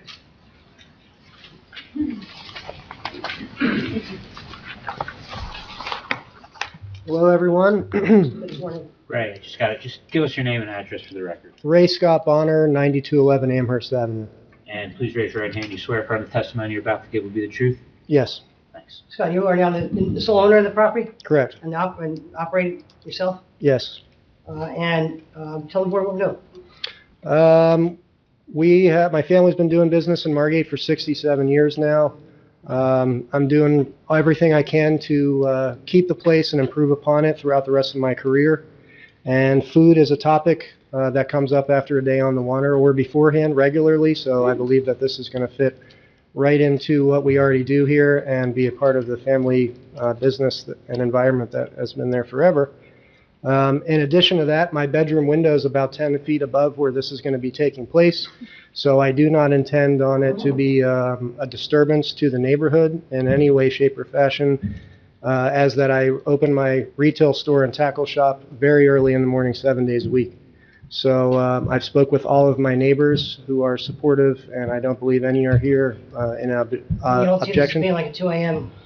Drunk hot dog stand? No, I've spent most of my life in that building and seen what comes from Amherst Avenue, and participated myself once or twice, and have moved beyond that and are trying to get to bed early to get up and serve the fishermen bright and early. And we're fortunate enough to partner up with Hillary, who has a significant experience in the restaurant industry. Hillary owned a restaurant on South Street in Philly for 20 years. She's an extremely enthusiastic person, very driven, and I have the utmost confidence that she is going to be a great addition to the property. Thank you very much. Thank you, board members. That's all we have. Okay. I got a couple questions. Go ahead. Chris, this is going to be open to the public, not just people who are... Oh, no, open to the public. A group of 10 kids is riding their bike down Amherst Avenue, they can go in and get hot dogs? Absolutely. And their bikes are going to go... Where they put them now, in front of the building. Drew, can you turn your microphone on? Don't go up against the fence. Where they go now, they're up against the building. There's bike racks past it too. Right at the park. If there's This not, bike- I'm sure the Margate Citizens Advisory Committee gets Yeah. on that issue. There we go. The reason why I ask that is because when you start something, especially like with food, okay, that can really blossom into, a nice business. And if there are really good hot dogs, right, you could have you could start doing dollar dog days, right, on Tuesdays, You may not see that. and have hundreds of people coming, You're not going to see that. right? It's a great idea. I love it. My only concern is like how many people from the public are going to go there to that small area, and cause congestion possibly. Is it going to be a lot of trash cans there? If it turns into a thriving business, are you going to have a dumpster there now? Which could There is one there. There are those kinds of unforeseen things. That But do you think the setback's going to be a problem, though? I don't. Okay. No. And then 6 o'clock in the morning when I get up and I go fishing, Maybe a hot dog. I'm not having a hot dog, Is There's going to be could we a have breakfast sandwich as could well. we have breakfast There'll be sandwiches a breakfast sandwich. or some scrapple possibly? It's going to be called the Drew Campbell breakfast sandwich. Scrapple would be incredible. Something like that. They don't even sell it at Castle's anymore. So We'll do our Alright. best to control the bike traffic. perfect. Anybody else? Yeah. Will you do Chicago-style hot dogs? I hope so. Whatever you want. Just Mr. Chairman, I don't know if this is more of a Mustard, no ketchup. construction issue, or if I could ask you, what is the anchoring system? Any idea? So typically, the way you would anchor, it's basically a seat box, a shipping container. Typically, the way that they get anchored is with like an auger. So it's an auger that gets screwed into the ground, and then stainless strap that comes off the auger and ties to the sea box. Just wanted to clarify that. I didn't see it anywhere. You said that's it's like a shipping container? Essentially, yes. Same thing they have at tomatoes. Yeah. Yeah. And John, just to clarify, because I think I heard Rogers say it, but it's gonna have like flood vents or something on it too? So The it shed won't be will. able to, the shed will, oh, the shed will, okay. Yes. All right, that's fine. Okay, just want to point out one more thing. In our master plan from 2016, 2017, one of the objectives is to maintain and protect our commercial businesses. I believe this plan is doing that. I believe this board is heading in that direction tonight to make sure that is continued. And trust me, on the next master plan, that protecting commercial businesses will be in that master plan. It's essential to Margate. So, that's it. Okay, anybody else from the board? Well, I'd just like to say it's a positive aspect, because we've been wanting to get more food stores down there. Right. Yep. Are you gonna have veggie dogs? Yes. Good. I'm telling you, you guys are gonna be impressed. Very impressed. Okay, anyone from the public? Oh, hell yeah. Mhm. I got this. Hello, everybody, ladies and gentlemen of the committee. Pete Breitinger, 407 North Quincy Avenue. Right hands up, swear to God on my dad's grave, everything. Not to waste your time, man, we're out here in the bitter cold, but we were here last year in front of you asking for the property for Scott Stock that the city owned to renew the lease to allow him to keep his boats there. And I think we made a wise decision. You know, like he said, it's a business that's been open for 67 years. I had the pleasure as a young, born and raised in Margate, still at the same residence on Quincy Avenue. I worked for his grandparents and was able to feed some information why his mother ran the business, and now Scott has it. And as was mentioned earlier, unfortunately, after her death, he had to buy his sister out, so it was a strain on Scott as a private business owner. I can't, you know, my thought is we're talking about a small stand, and Drew, you mentioned, you know, what happens if these fantastic food, which I know you're going to provide, is an issue. You know, I talked to Sean. I'm sorry, I'm drawing a blank over with the new marina. Scarborough, thank you. And I asked him the other day, and I said, you know, this beautiful marina that you're going to build, which I think is amazing for Margate. I said, but you have limited parking that the previous owner had. And he said, well, we're hoping to get a lot of locals here, and we're going to put up bike racks, and we're hoping everybody bikes here and doesn't have to utilize all the parking spaces. I think that goes along with what you're doing on Amherst Avenue. We built a boardwalk. You know, I was skeptical because I keep my boat at Barbary Coast, and I thought for sure I wasn't going to get a parking spot when I needed my boat. With this new boardwalk going up, the water park, Memories getting rebuilt. It's amazing that you're bringing Margate back to life. If you look around and we ride our bikes and walk up and down the streets, you know, we see these houses that we all grew up in, or our friends grew up in, and they're torn down, and these big houses are going up. We're becoming a shore town. Keeping the heritage of Margate alive. I don't think there's another business in this area that's family owned that's been in existence longer than Scott Stock. If you look, you know, throughout our history of Margate.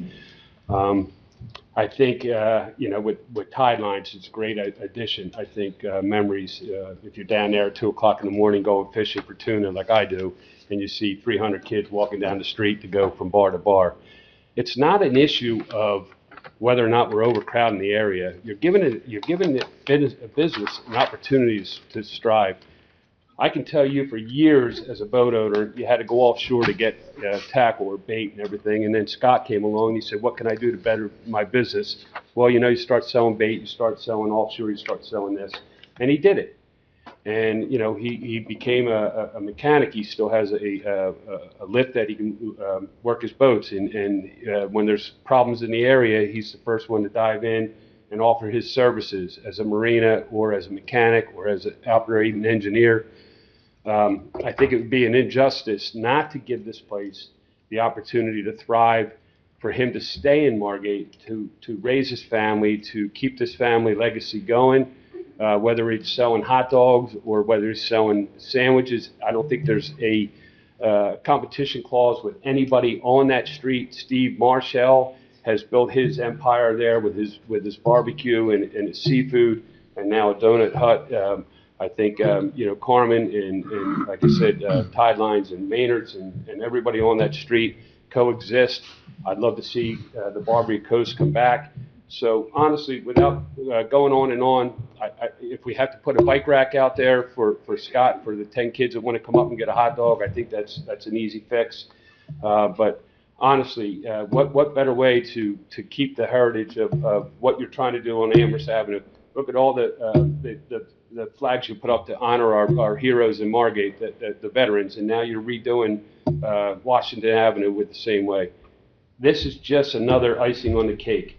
Give this guy, you're 3 for 3 tonight, go 4 for 4. Give this guy his permit and let this happen. And all of you, I guarantee all of you and your families will enjoy it. That's all I got to say.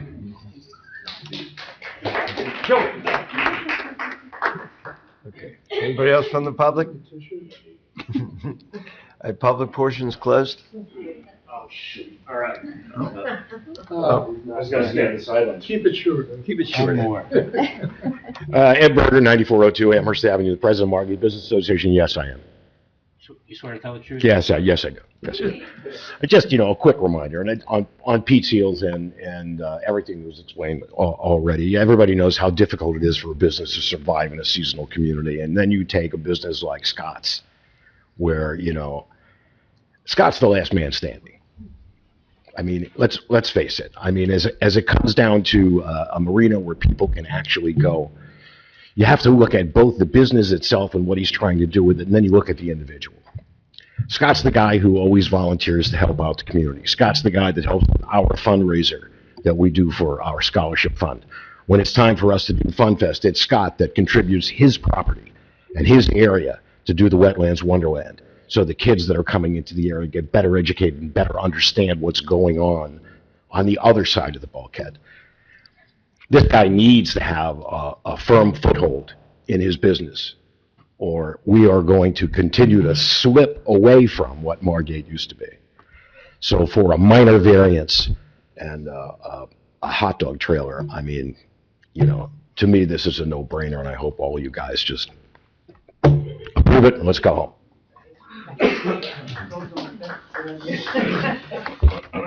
Okay. Anyone else from the public? No. Public portion's closed. Leo? Good, anything else, Chris, or board? All right. And Chris, you site plan waiver? Yes. With the, so, the relief that's being requested, it's a site plan waiver because they're just adding this accessory structure. They're not changing the building or anything like that. So the applicant's asking for a site plan waiver with one variance for the side yard setback to the accessory building. 4 feet's the requirement, and they're at 0.25 feet. Mr. McLarnon has set forth a report, so those conditions will be incorporated. Anything else represented to during the course of the hearing, subject to any outside approvals, if any, that are required. And, you know, as far as the anchoring in the flood vents, I believe that's in Rogers' ordinance, but that's part of the... Right. That structure. Right. So that's the motion, and the second we'll need a roll call vote. Make that motion. Second. Mike Richmond? Yeah, as far as the variance goes, there's no impact. I don't see any impact on the neighborhood or the neighbor or anybody for that. In fact, in residential, isn't a 1 foot for a shed? I thought it was. For residential zone, yes. Right, right. So anyway, yeah, it's a great improvement, like everybody said. It's a great thing. I grew up in Margate too. I actually grew up across the street from Pete.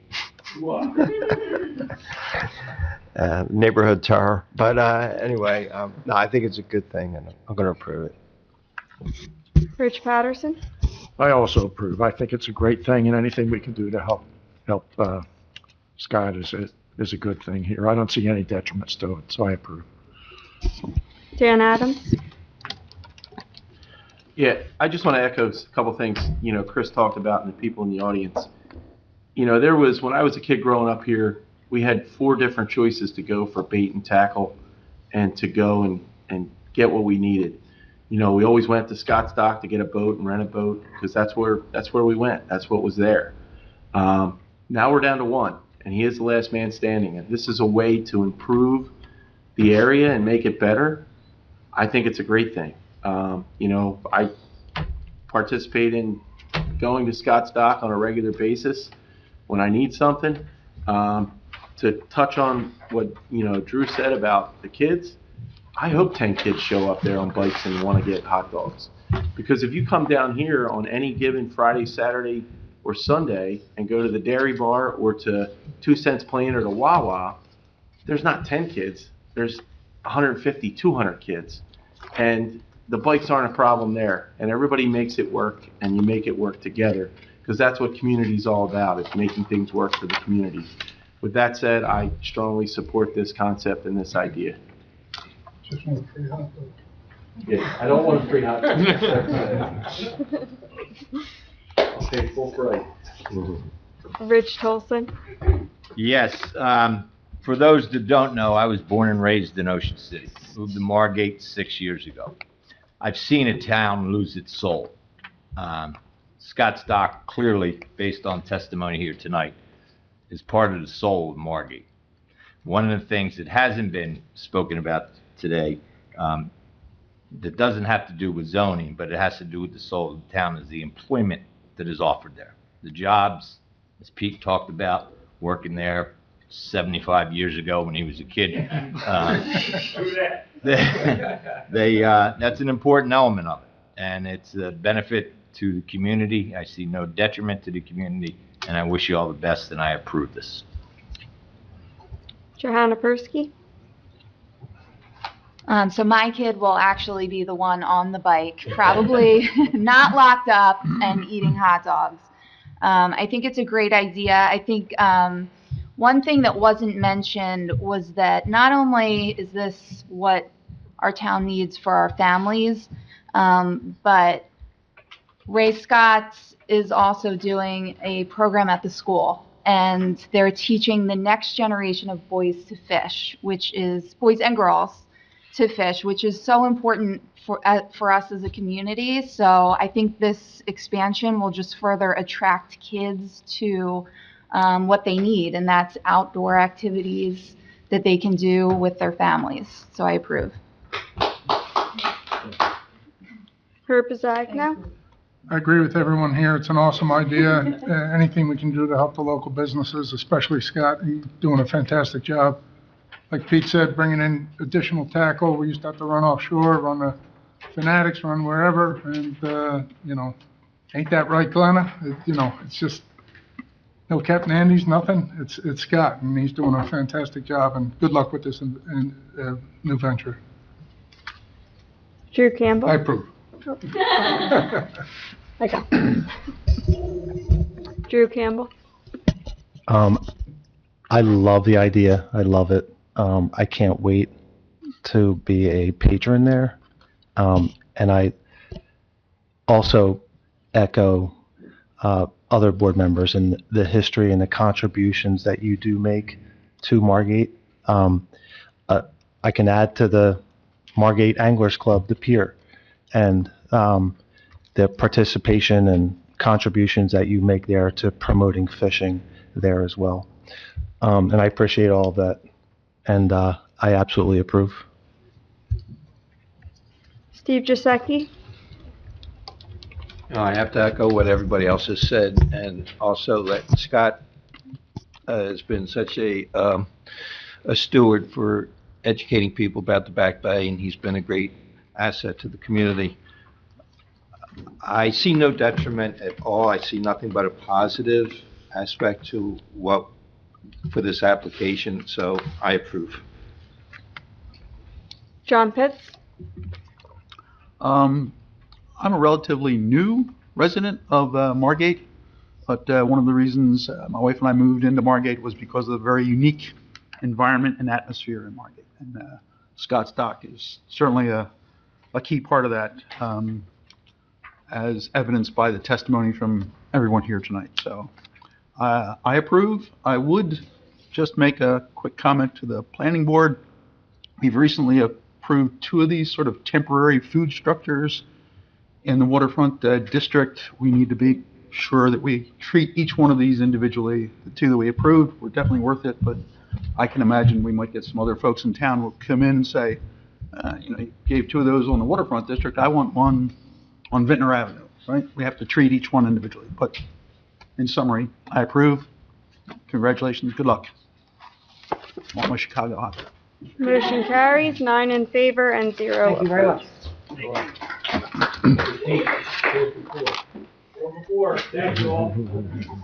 The night's not over yet. Appreciate all the kind words. Appreciate all you guys do. Thank you. Everybody give him a hug. Free them, free use right here to work for them. Okay. He's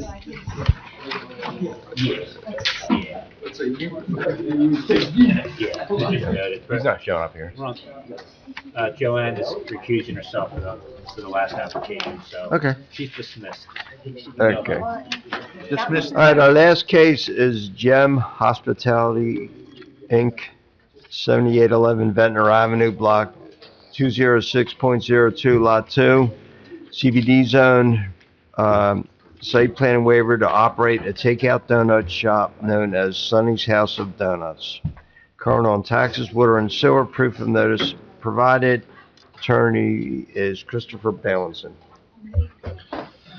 Thank you, Mr. Chairman, board members. The report is based on the application of Gem Hospitality, Inc., 7811 Ventnor Avenue, Block 206.02, Lot 2, CBD zone.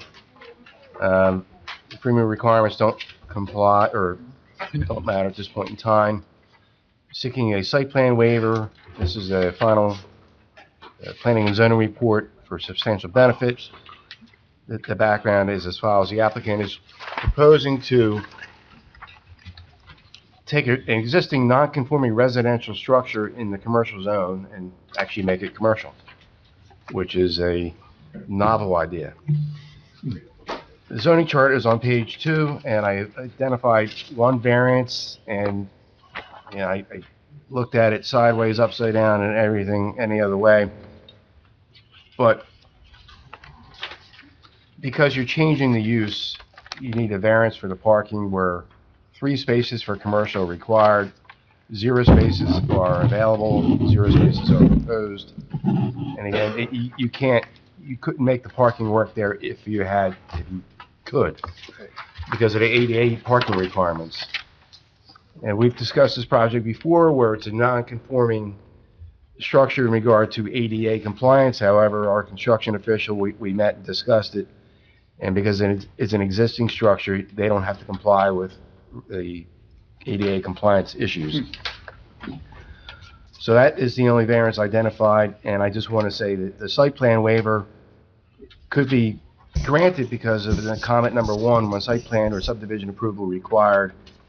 A1, the following shall be exempt from board action.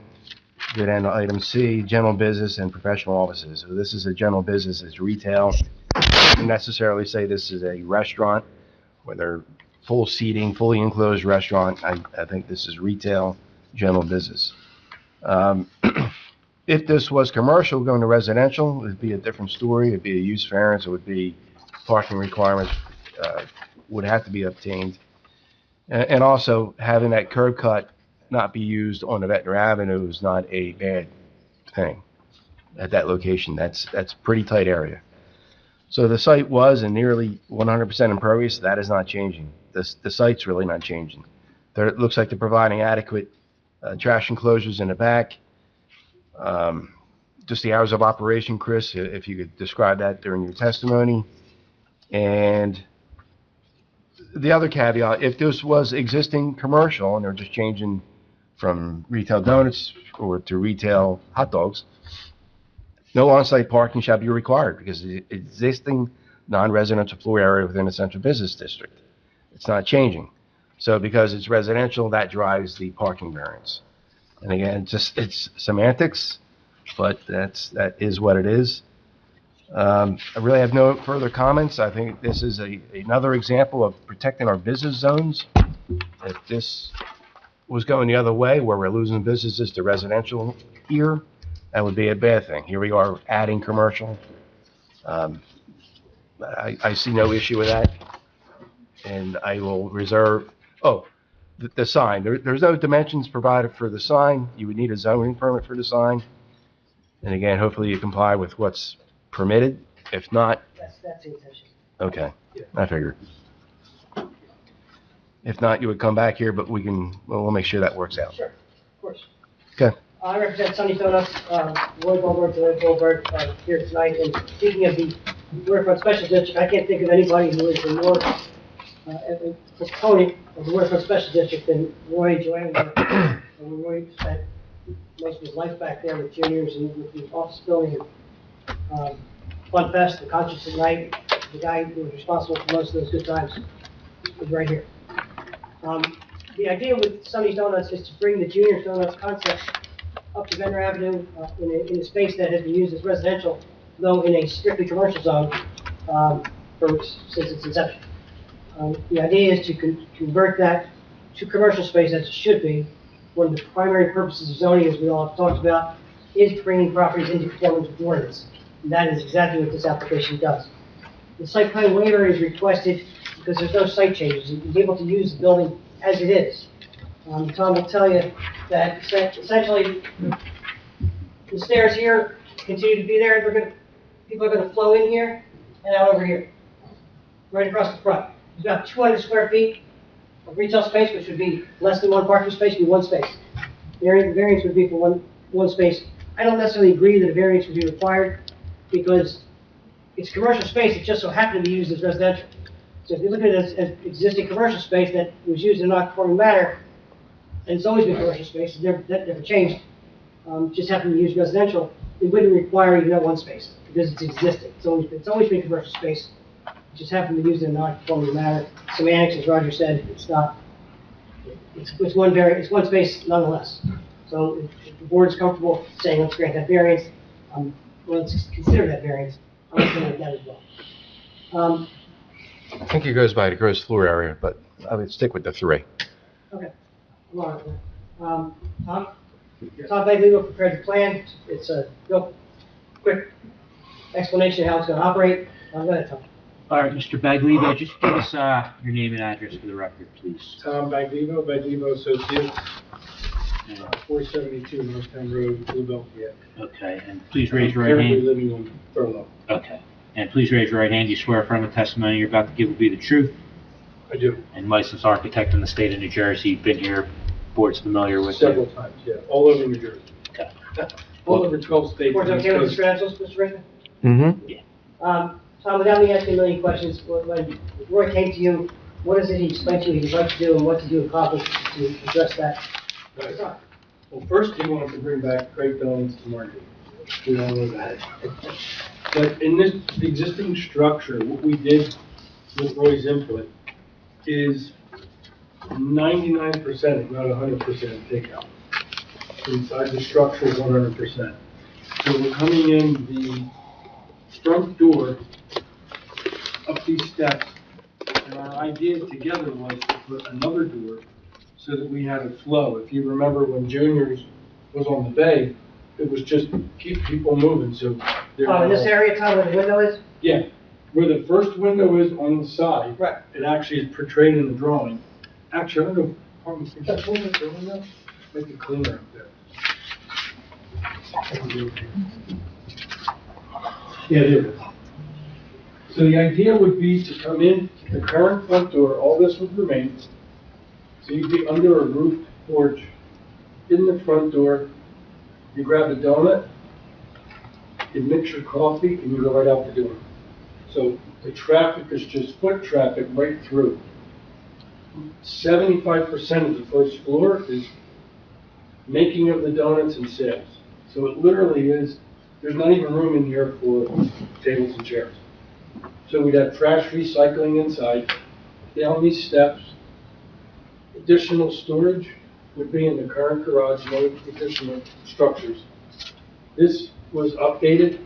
You can put 2 recycling bins and 2 trash bins, full-size trash toters with a concealed area in the back. And the ramps are just before employees. It's just that product from there in. And then we offer conventional and ADA seating on the side. Tom, if there is concern about handy, if somebody wants to get there is a ramp in the back there. Well, the ramp is, there's not enough room for an ADA ramp because Right. 5 steps were 39 inches out of the ground. So the ramp would be 40 feet long plus landings. So the ramp would probably go to Hot Pickles and more or so. But there's an additional service window here if necessary. That could be open just for ADA compliance. But for the most part, I mean, you come in the current steps and right down the new set of stairs on the side. So no structural changes to the building other than the equipment inside. What are you doing on the outside of the building to make it look pretty on Better Avenue? Well, the redesign would be mostly painting for color and signage. So we have the new Sunny's logo, repaint the building, add planter boxes and kind of dress up the outside so it feels more commercial than residential.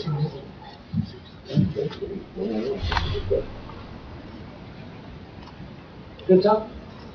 That's all I have. Goldberg.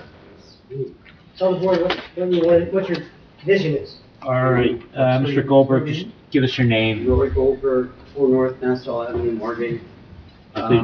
You swear- Everybody kept saying, why am I doing this? You swear to tell the truth? Why am I doing this? And as Mr. Polson said, Margate did lose a big portion of what kids should do. And I remember very clearly the faces of the kids when they got donuts. When you're on vacation, you'll eat anything in the world. So hot dogs on the bed is a very good idea. People will eat whatever they can while they're on vacation. So this building was there. I don't want to change it. I want it to look like an old-fashioned donut store. That's why it's called the House of Donuts, because it's going to stay like a house. And you put a gorgeous new parking lot 400 yards from me.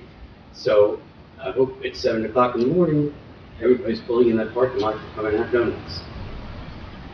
Your concept is generally to have the store open 6 in the morning to noon generally?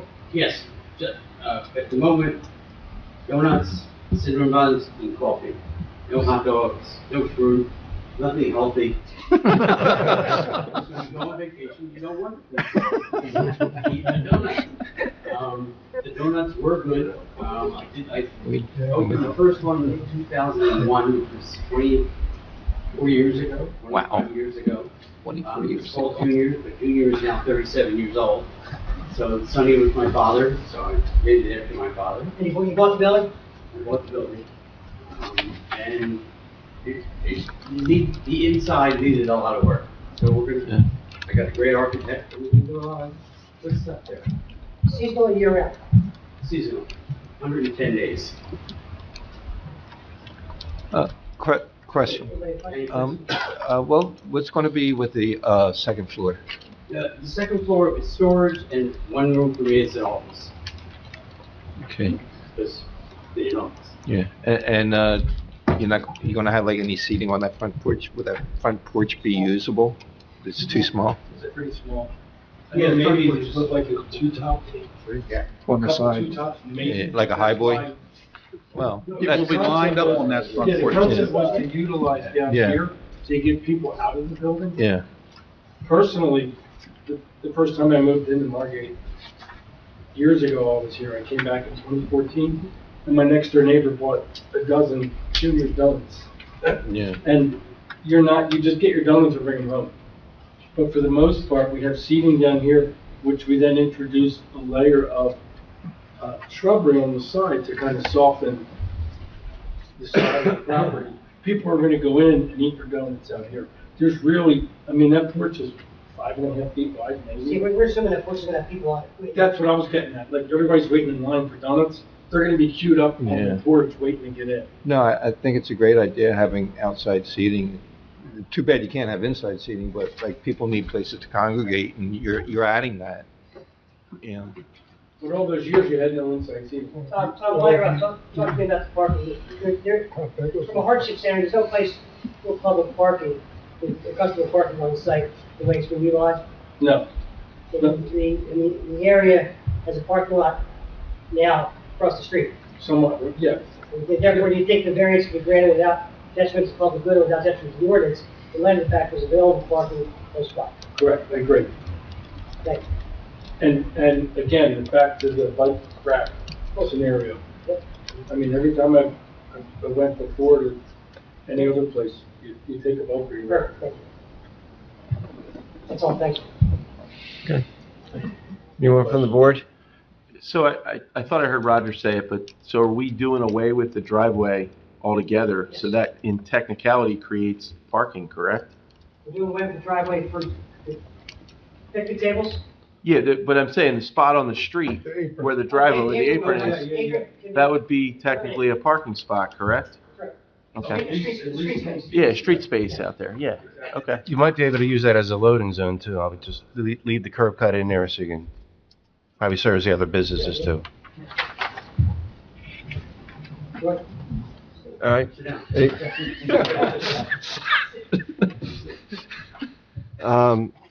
Anybody else from the board? You know, Just one comment, if I could, Mr. Chairman.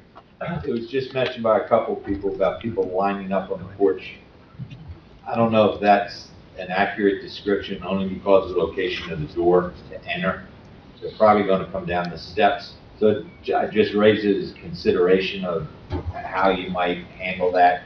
Hopefully as busy as you anticipate it to be, how they line up on the sidewalk.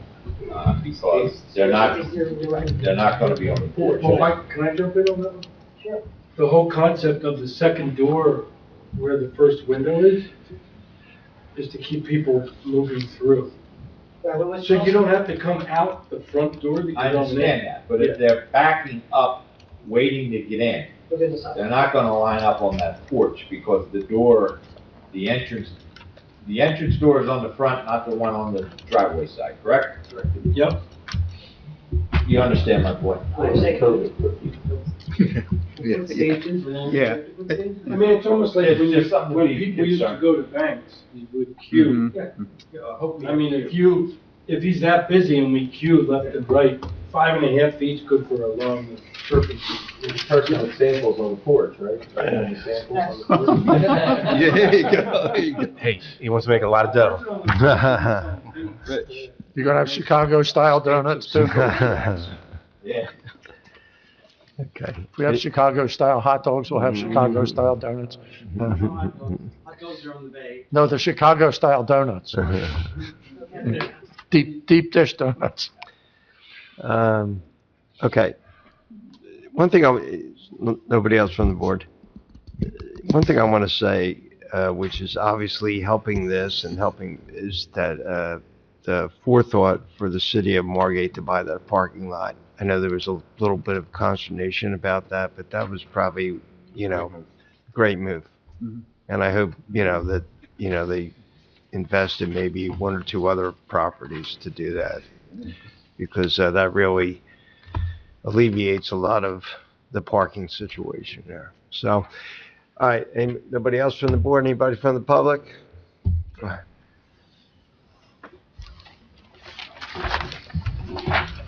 I have to admit that one being on the agenda tonight, I was here, I couldn't make for Scott. I saw it was here, that Sonny's was up. the contributions that Mr. Goldman has made to this community over the course of the years I mean, everyone who's grown up here knows how he's contributed to this community. Thrilled to have him back in the game, even if he's closing. But that's not what I want. The fact that we're taking a piece of residential real estate and going commercial with it, as the Resident Business Association is kind of like, this is like a unicorn. That we're not doing some sort of multi-use with it. And I approve wholeheartedly. Thrilled to see that. That's it. But Junior's Donuts is across the street from the house. I have a 10-year-old granddaughter and a 7-year-old granddaughter. And I tell her that Sonny's/Junior's is going to be open donuts in town like she used to have at John's across the street. That's what. So I strongly recommend you guys here various it's very great changes.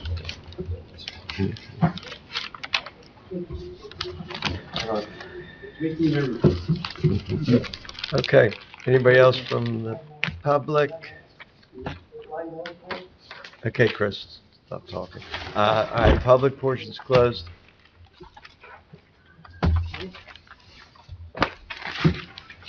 All right, if there's no other questions, Roger, I think the best bet is to keep it aggressive. That's right, we'll call it 3 required parking spaces. Yeah. All right, so it's an application, again, it's a minor site plan approval because very little on the site's changing, and based on our site plan waiver, because of a formal site plan is not required, given the building's really not changing, and based on Roger's comments. And 1 variance, which is for the required number of parking spaces. 3 are required. There's none there now, it's been proposed. And the conditions will be pretty much the standard conditions, anything in Mr. McCarn's report. Applicant will comply with any representation made during the course of the hearing, subject to any outside approvals that might be required, just the standard stuff. So we'll need a motion, a second, and a roll call vote. I'll make that motion. Second. Michael Richmond, Great addition, approve it. Rich Patterson, I've been on the board for 20 years, and this is the first night where there's actually 2 yes votes, where I'm thrilled to vote yes to have this residential turn back into commercial and bring Roy back into town, and nothing bad to say about it. Yes. Dan Adams, Yeah, I agree. It's going to be an improvement to the community, adding commercial space. And my 3 grandchildren are going to be very happy to be able to get donuts, and good donuts at that. So I approve. Rich Tolson, Yeah, there's obviously a business benefit to the community. There's an aesthetic benefit to Ventnor Avenue along there. There's a benefit to all this to have donuts. So I approve. Herb Zagno, Yeah, I agree with everyone on the board. I approve. Good luck. Drew Campbell, I think it's a great idea, benefits the city, great parking 400 feet away from you. Definitely a no-brainer. I approve. And I hope you're going to have powdered lemon-filled donuts. Steve Giesecke, I see this as a very positive benefit for the city. People need places to go, and you're providing that.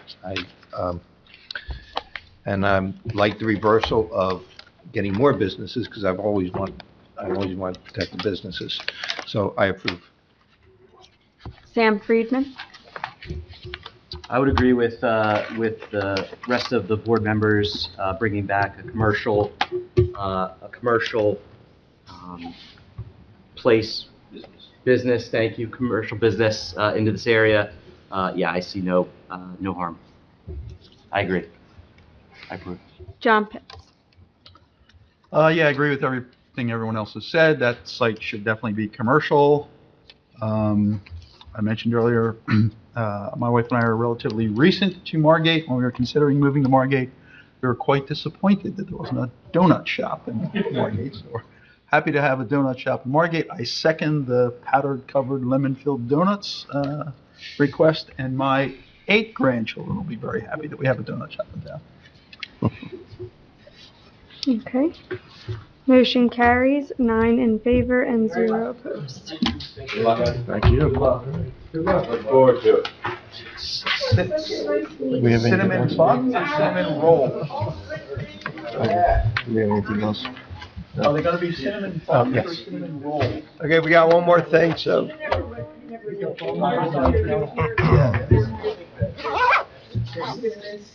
Oh, okay.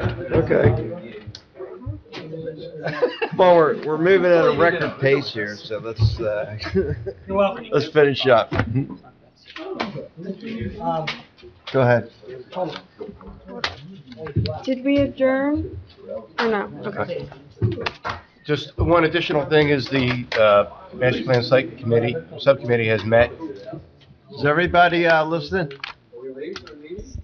I shared some of the past master plans that our consultant that we're considering.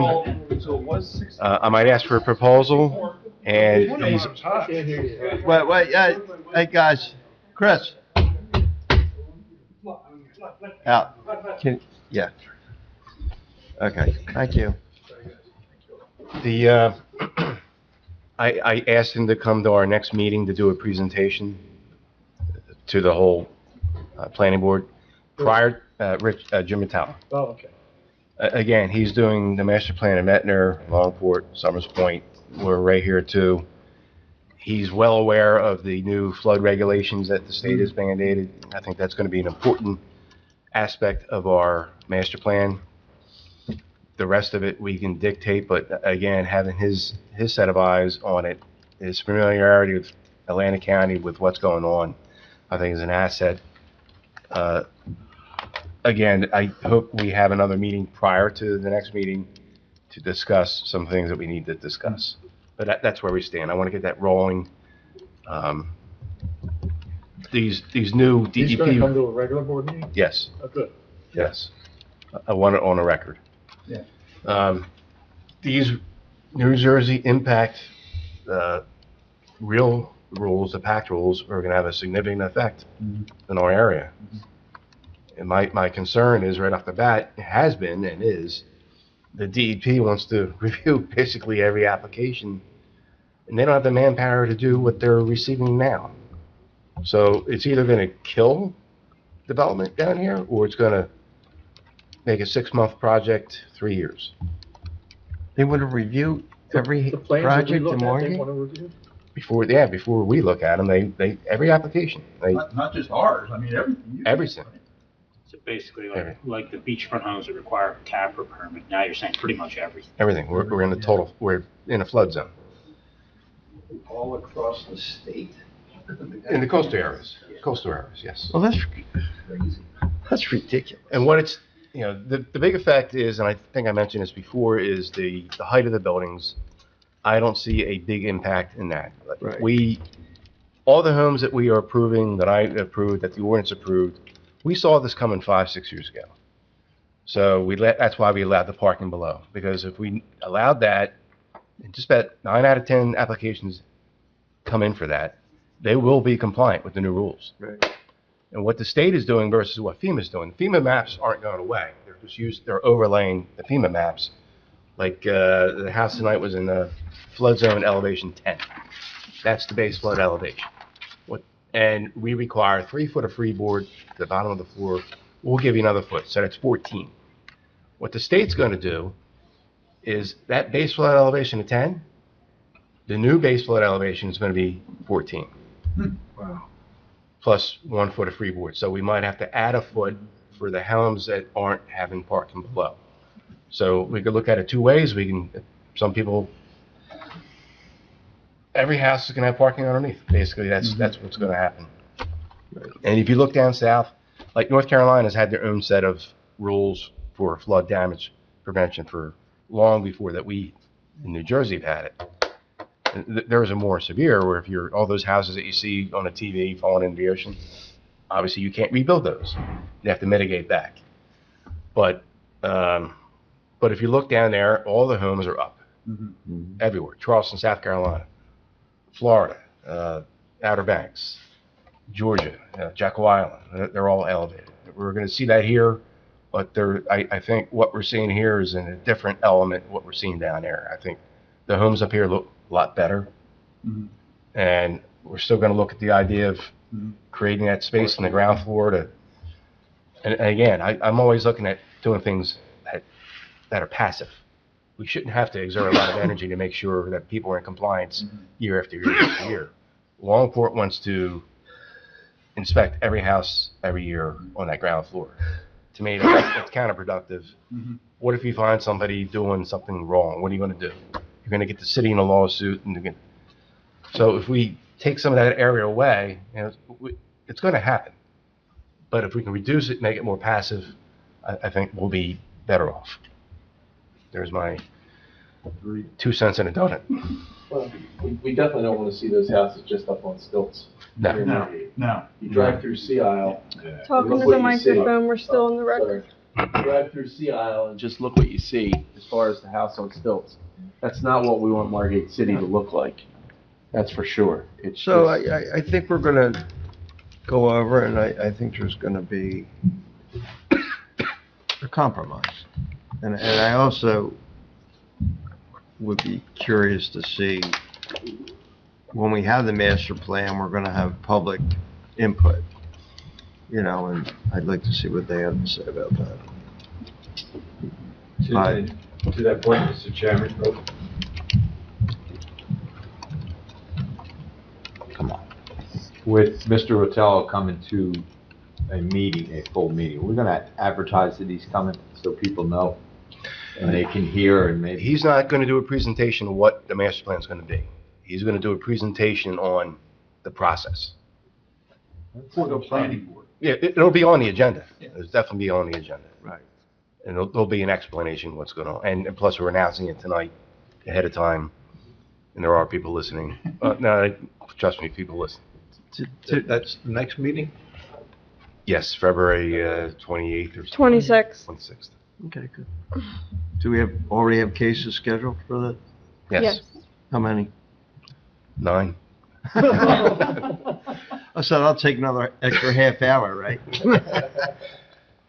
So far, we probably had, I don't know, we just got a boatload of standard. Whatever. But they might not. It is what it is. Probably like 4 or 5.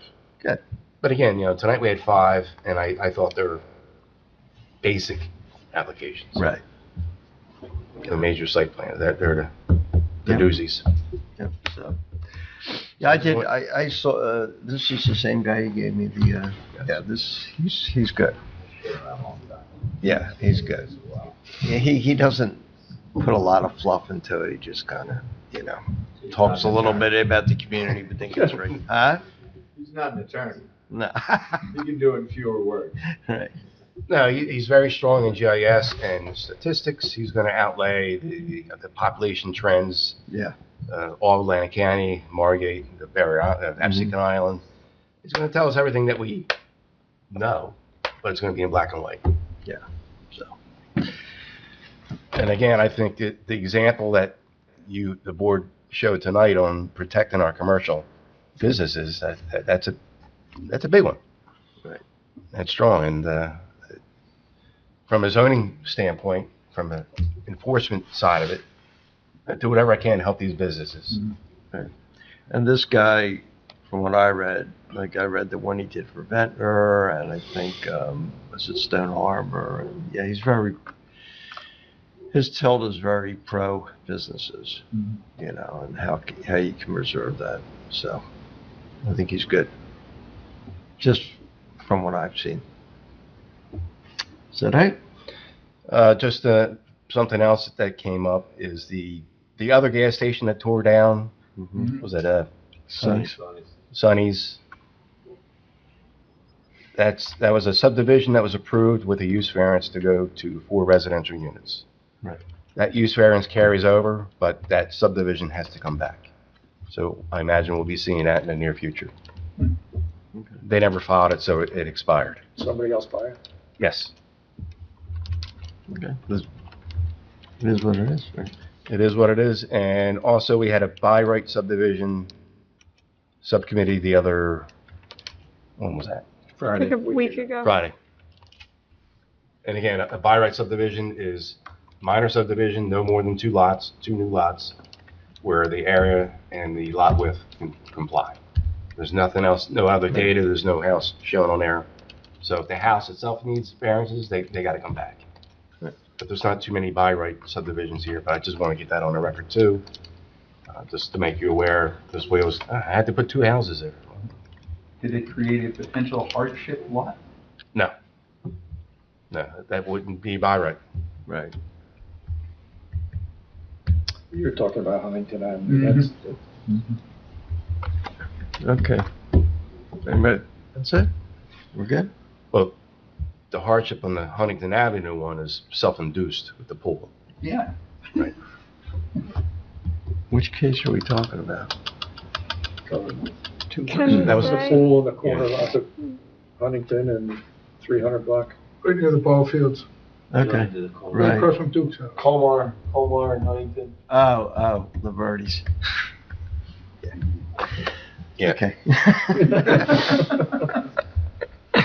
All right. We have a date with him in about 10 minutes too, so we can. Anyway, all right, motion to adjourn? Motion. Second. All in favor? Aye. All right. Armour, you need any of this stuff?